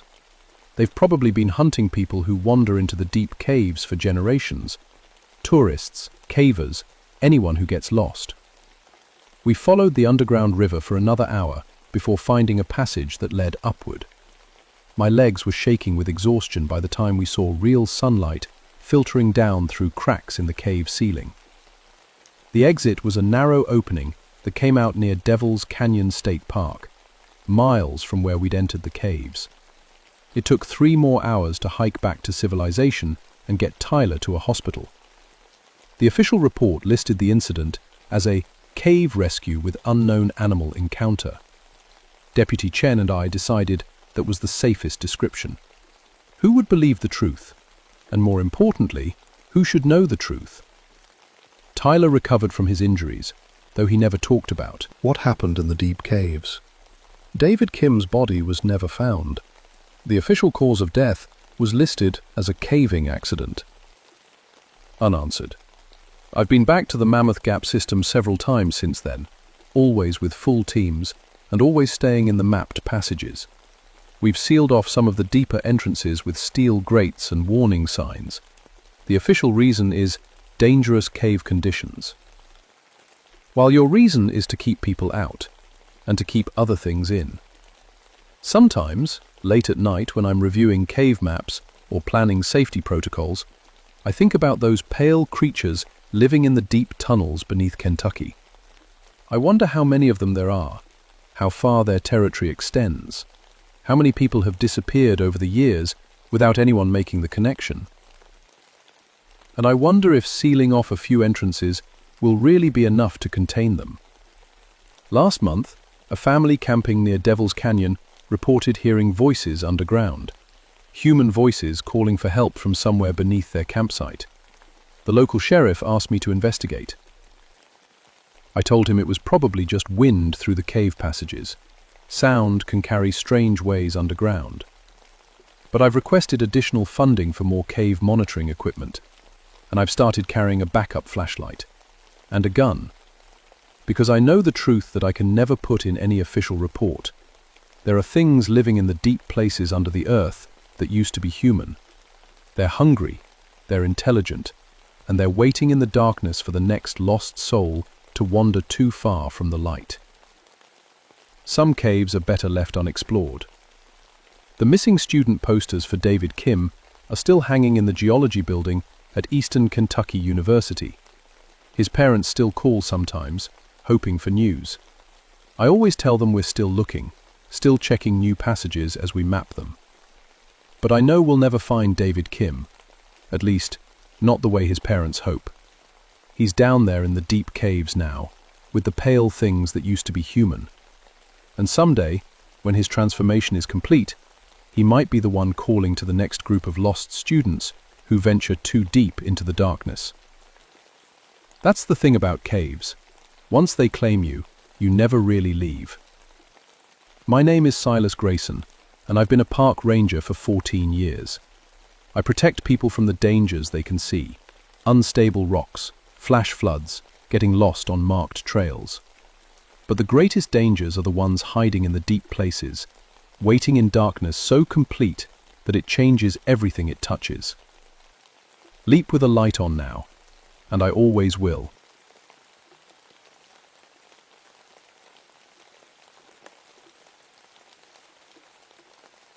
My name is Obadiah Thornfield, and I've been a forest ranger for 16 years. Most folks call me Obi. I work the Black Balsam Knob section of Pisgah National Forest in North Carolina, where the mountains roll like green waves and the trees whisper secrets older than memory. I wasn't always a ranger. Started out in seminary, studying to be a preacher like my daddy wanted. But something about those endless hours in dusty classrooms, memorizing verses about demons and angels, never sat right with me. The real world was outside those walls, in the honest work of protecting God's creation. So I traded my Bible for a badge and never looked back. Well, almost never. The morning everything changed started like any other October day. Mist hung thick between the trees, and my boots crunched through leaves painted every shade of fire. I was checking the trails near Devil's Courthouse, a rock formation that got its name from old Cherokee stories I never paid much mind to. Stories were just that. Stories. Obi, you copy. Go ahead, Sarah. Sarah Martinez ran dispatch from the ranger station. Good woman, mother of 3, level-headed as they come. Got a call about some vandalism up your way. Hiker says someone's been carving up trees near the old logging road. Might be kids again. I sighed. Every fall we got teenagers thinking they were the first ones to discover beer and pocket knives. I'll check it out. Which trail? About 2 miles up from the Devil's Courthouse parking area. Caller said it looked weird. Weird how? She just said weird, Obi. City folks, you know? Confiscated. People from Charlotte or Atlanta came up here expecting Disney World with trees. Everything looked weird to them. A hawk's cry, the way shadows moved in the wind, the simple fact that not every square inch of earth had been paved over. The hike took me through familiar territory. I'd walked these paths thousands of times, knew every root and rock. The forest was my church now, and I was its keeper. Pine needles carpeted the trail, still damp from morning dew. Somewhere above, a woodpecker hammered against dead bark. But as I climbed higher, something felt different.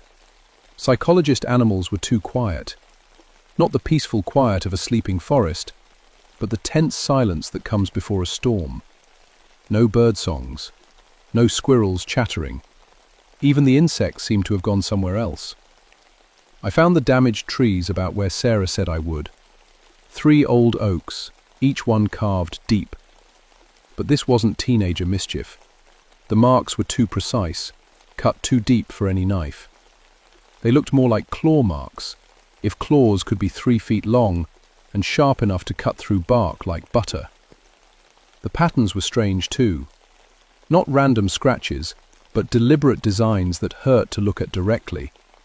They seemed to shift when I wasn't focusing on them, like words written in a language my eyes couldn't quite read. I took photos with my camera, trying to document everything properly. Through the viewfinder, the marks looked even stranger, darker somehow, as if they were pulling light into themselves. Must be some kind of tool, I muttered, though I couldn't imagine what kind. Maybe a chainsaw with a custom blade. But even as I said it, I didn't believe it. Chainsaws left sawdust. These cuts were clean, sealed somehow, and they were warm to the touch. Plunge in. Sarah, got those vandalism marks. Gonna need someone from the county to take a look. These aren't normal.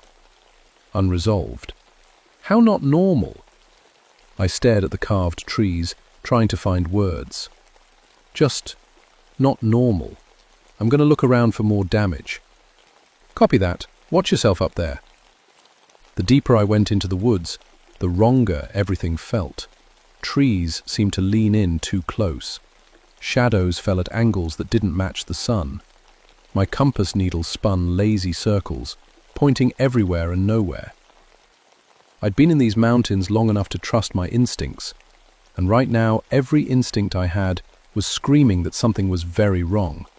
The rational part of my brain, the part trained in forest management and emergency procedures, said it was just fatigue, maybe low blood sugar. Time to head back, but I kept walking. Tomorrow from the trail, I found the first body. The hiker had been missing for 3 days. Janet Morris, age 34, from Asheville. She'd been reported missing by her boyfriend when she failed to return from what was supposed to be a day hike. Search and rescue had combed the area twice. They'd missed her by 20 feet. Janet sat against a poplar tree, perfectly upright, eyes wide open and staring at nothing. No visible wounds, no signs of struggle. She looked almost peaceful if you ignored the expression of absolute terror frozen on her face. I'd seen death before. Heart attacks on the trail, hunting accidents, the occasional overdose. This was different. This was wrong in ways that made my skin crawl and my hands shake as I reached for my radio. "I need you to patch me through to Sheriff's Department. I've got a body." "Say again?" Janet Morris. I found her. The next hour was a blur of phone calls, GPS coordinates, and waiting. I secured the scene as best I could, took photos, tried not to look too closely at Janet's face. Her eyes seemed to track my movements, though I knew that was impossible. Deputy Frank Collins arrived first. See simple answers where complex questions lived. He took one look at Janet and pronounced it death by exposure. "Happens every year," he said, not unkindly. "City folks underestimate these mountains. Gets cold up here at night, even in October." "Frank, look at her position. She didn't just sit down and die. Someone positioned her like that." "Maybe she got disoriented, found a place to rest. Hypothermia makes people do strange things." Wanted to argue, but what could I say? That the trees seemed wrong? That my compass was spinning? That every fiber of my being screamed this wasn't natural? So I kept my mouth shut and helped bag the body. The coroner took Janet away around sunset. Frank promised to file his report, said there'd probably be an autopsy just to be safe. Routine stuff. I should have gone home then, a beer, and tried to forget the look in Janet Morris's dead eyes. Instead, I found myself walking back toward the carved trees. The forest felt different at twilight. Shadows grew thick and strange, pooling in places where no shadow should be. The carved marks seemed deeper now, darker, as if they were drinking the fading light. I switched on my flashlight and immediately wished I hadn't. The beams revealed something impossible. Where Janet's body had been found, the trees around the spot were different. Not damaged exactly, but changed. Their bark had turned dark, almost black, and seemed to pulse with its own rhythm. I was just a trick of the light, but as my beam swept across the blackened bark, I saw something that made my blood freeze. Buffering, faces, human faces, pressed into the bark like it was soft clay instead of solid wood. Dozens of them, twisted in expressions of terror and agony, men, women, even children, all of them screaming silently from inside the trees. I stumbled backward, my light dancing wildly across the impossible sight. But when I steadied the beam and looked again, there was nothing. Just ordinary bark on ordinary trees. "Get a grip, Obi," I whispered to myself. "Just stress. Finding a body will mess with anyone's head."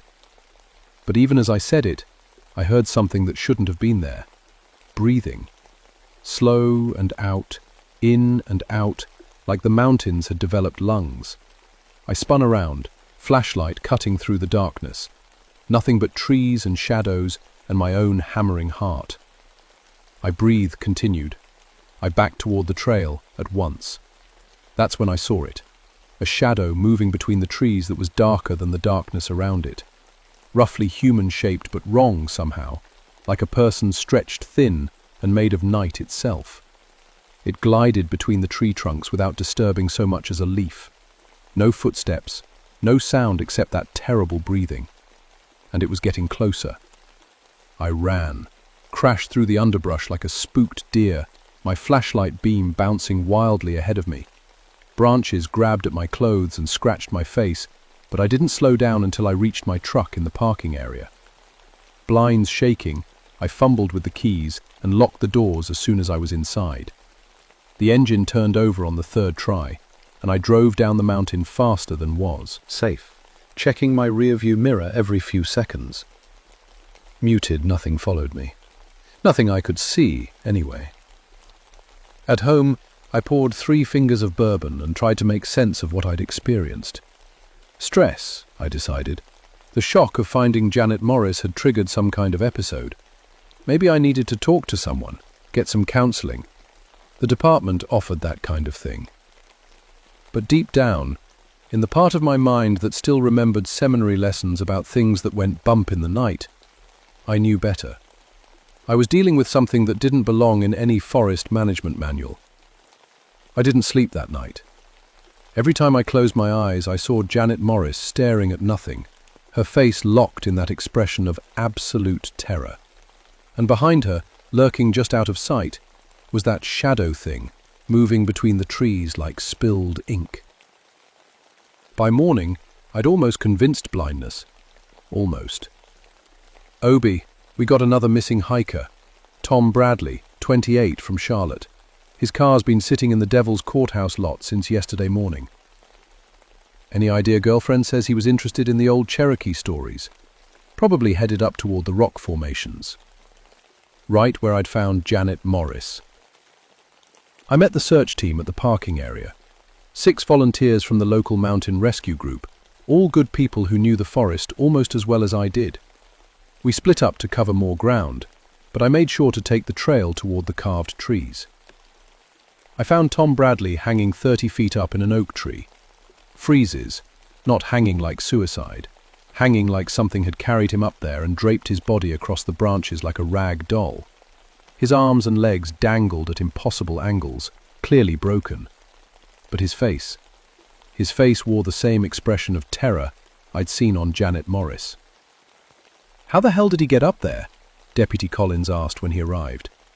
He had to crane his neck to see the body properly. "Maybe he fell," said rescue team leader Mike Santos. "Tried to climb the tree for some reason, lost his grip." "From the inside?" I pointed to where Tom's body was positioned, clearly on the uphill side of the tree. "And look at the bark. No scuff marks, no broken branches. Nothing climbed this tree." Frank and Mike exchanged looks. I knew that look. It meant they thought I was losing it. "Animered," Frank said finally. "Bear, maybe. Could have dragged him up there." "No claw marks, no blood trail. And when's the last time you saw a bear climb 30 feet straight up?" But they'd made up their minds. Another hiking accident, another victim of people who didn't respect the mountains. Tom Bradley became another statistic, another reason to put up warning signs about proper trail safety. I helped get the body down, filled out the paperwork, and kept my mouth shut about shadow things and faces in the bark. But I also started carrying something extra in my pack. My daddy's old Bible. The one he'd given me when I left seminary. Just in case. The next 3 days brought 2 more disappearances. Sandra Wu, a photographer from Ring. Marcus Thompson, a geology student from Appalachian State, never came back from collecting rock samples. We found Sandra first, sealed inside a hollow tree that shouldn't have been big enough to hold a human body. The opening was barely wide enough for a rabbit, but somehow she was inside, curled up like she'd grown there. The tree had to be cut open to get her out. Same expression, same look of absolute terror. Marcus was worse. We found pieces of him scattered across half a mile of forest floor, but not torn apart by animals. Separated, cleanly, like he'd been taken apart by a surgeon, and then the pieces had been carefully arranged in a pattern I didn't want to understand. 5 people dead in 1 week, all in the same general area, all wearing that same expression of ultimate fear. The Forest Service wanted to close the section, bring in experts from the university. The Sheriff's Department was talking about calling in the FBI. Everyone had theories. Serial killer, bear attacks, some kind of toxic gas leak that was making people hallucinate. I knew better. That evening, I hiked back up to the carved trees one more time. I needed to see for myself what we were really dealing with. Blind's marks had changed. Where there had been 3 damaged trees, now there were 7. The carved patterns had spread like infection, dark wounds in the bark that seemed to pulse with their own malevolent life. And as I watched, they grew, spread, like living things feeding on the trees themselves. I pulled out my daddy's Bible and read a passage from Psalms, something about walking through the valley of the shadow of death. My voice sounded small and lost among the trees. The shadows laughed. Not a sound I heard with my ears, but something deeper, a vibration that went straight to my bones and made my teeth ache. The laughter of something that found human fear absolutely delicious. That's when it stepped out from behind the oak tree. The shadow thing was tall, maybe 8 feet, and it moved like smoke given form. No real features except for its eyes, 2 points of cold light that seemed to burn without warmth. When it looked at me, I understood why the others had worn that expression of terror. Unresolved was looking at something that shouldn't exist, something that fed on fear and despair, that turned forests into hunting grounds and people into prey. "You see me," it said, though it had no mouth. The voice came from everywhere and nowhere, like wind through dead leaves. Most never do, until the end. Run. My legs wouldn't work. Confiscated. "You know what I am," it continued. "Seminary boy, minister's son. You studied the old books, learned the old names." I found my voice somewhere deep in my throat. "What do you want?" "Well, I have always wanted. Fear, despair, the sweet terror of humans who realize how small they truly are." The thing moved closer, and with each step, the temperature dropped 10 degrees. My breath came out in white puffs. "Conservatives have fed me for centuries," it said. "Cherokee knew my name once, called me Shadow That Hunts, but they forgot, as humans always forget. Only the trees remember." I fumbled for the Bible in my pack, though my hands shook so badly I could barely hold it. "Words," the shadow thing laughed. "Pretty words from a pretty book. Do you have faith to match them, failed minister?" That stung, hit right where I was weakest, where I'd always doubted myself. Maybe that's why I'd really left seminary, not because I loved the forest, but because I'd never truly believed. "I serve God's creation," I managed to say. "You serve yourself, hiding in these mountains because the real world was too hard, too complicated, too full of people who needed real answers instead of empty platitudes." With each word, my strength drained away. The thing was right. I had run away. From responsibility, from faith, from anything that demanded more than surface commitment. "Now you will serve me," it said, reaching out with fingers made of living shadow. "Join the others. Feed my trees. Feed my darkness." The cold touch of its hand was like ice straight from hell. But just before those shadow fingers reached my face, something unexpected happened. I got angry. "No." The word came out stronger than I expected. The shadow thing paused, those burning eyes fixed on mine. "I don't care what you are, or how long you've been here," I said, and meant it. "These are my mountains, my forest, my responsibility." I opened the Bible, though I could barely see the pages in the darkness, but I didn't need to see them. 16 years of Sunday school had burned some passages deep into my memory. "The Lord is my light and my salvation," I began, voice gaining strength with each word. "Whom shall I fear?" Reinforced, the shadow thing recoiled like I'd hit it with a branding iron. "Words," it hissed. "Empty words from a man who lost his faith." "Maybe I did," I admitted. "Maybe I ran away from God because I was scared. But I never ran away from what was right." I thought about Janet Morris, sitting dead against that tree. Tom Bradley, broken and hanging like a discarded toy. Sandra Wu, trapped inside impossible spaces. Marcus Thompson, scattered like puzzle pieces across the forest floor. "You killed innocent people," I said. "People who came here to find peace, to connect with something bigger than themselves. You turned their wonder into terror, their joy into despair." The things circled me now, moving like smoke, looking for weaknesses. They were food, nothing more, as you will be. I Don't think so. I pulled out my flashlight and shone it directly at the creature. It screamed, a sound like wind through broken glass, and part of its form dissolved. "Light," I said, understanding finally dawning. "You're a shadow, and shadows can't exist in the light." But the flashlight was battery-powered, weak. The shadow thing pulled itself back together, though it kept its distance now. "Clever boy," it snarled, "but your little light will fail. Batteries die, and I am eternal." It was right about the batteries.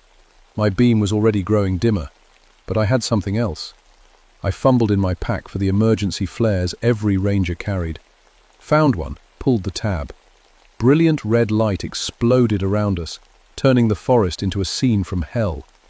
The shadow thing shrieked and fled deeper into the trees, but I could see it was hurt. Pieces of its form kept falling away like ash. "You cannot destroy me," it called from the darkness beyond my circle of light.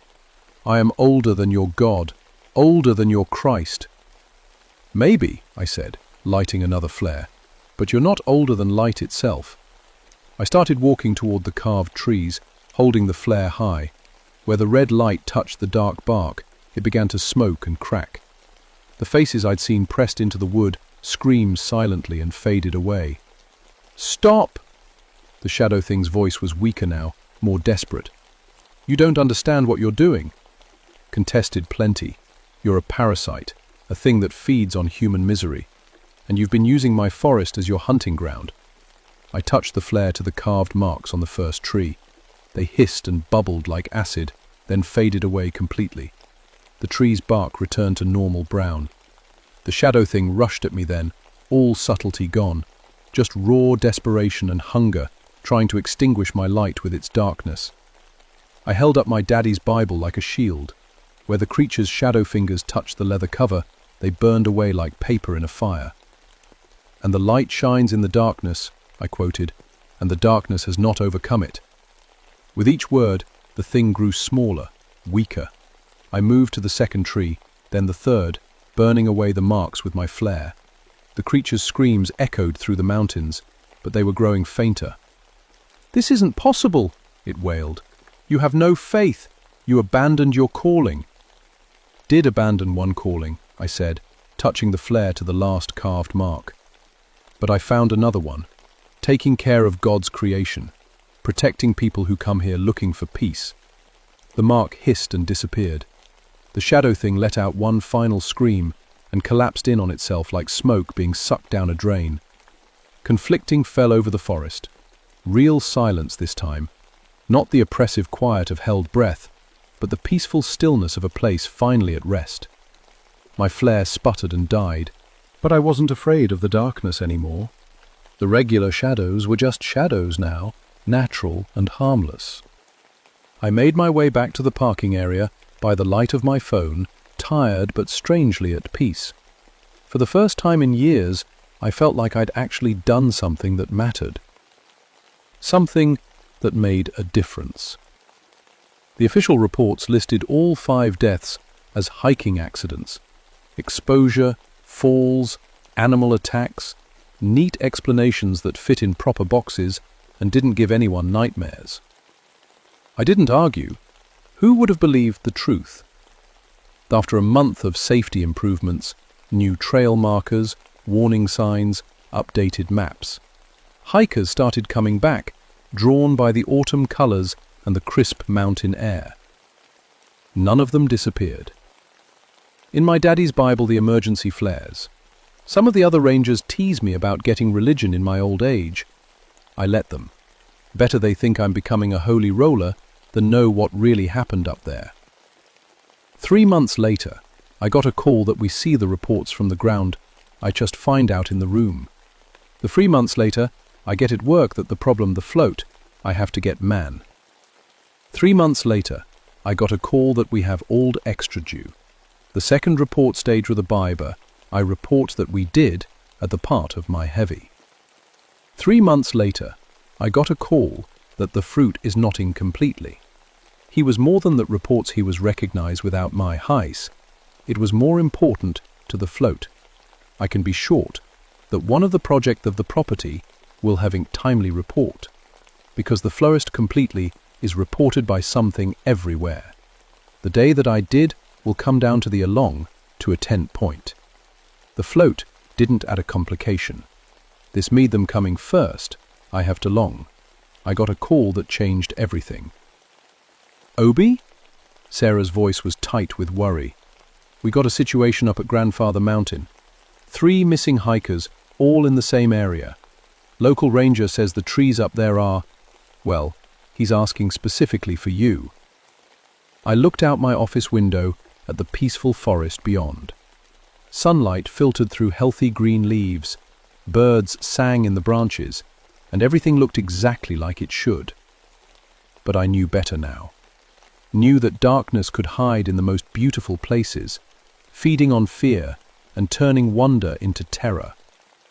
Tell them I'll be there tomorrow morning, I said. And Sarah? Tell them to bring extra batteries for their flashlights. Extra batteries? Trust me on this one. I hung up the phone and pulled out my Bible, turning to a passage I'd been reading a lot lately. Ephesians, chapter 6. The one about putting on the armor of God to stand against the spiritual forces of evil in the dark places. For 16 years, I'd thought my job was about preventing forest fires and rescuing lost tourists.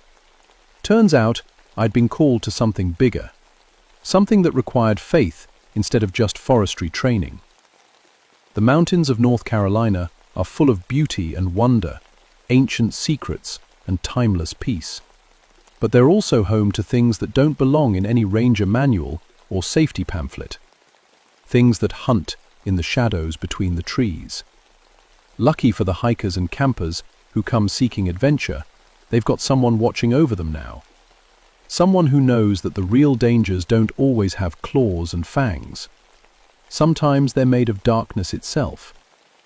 And sometimes the only thing that can fight that darkness is a failed seminary student with a $5 flashlight and just enough faith to do what needs doing. My name is Obadiah Thornfield, and I protect these mountains from more than just forest fires.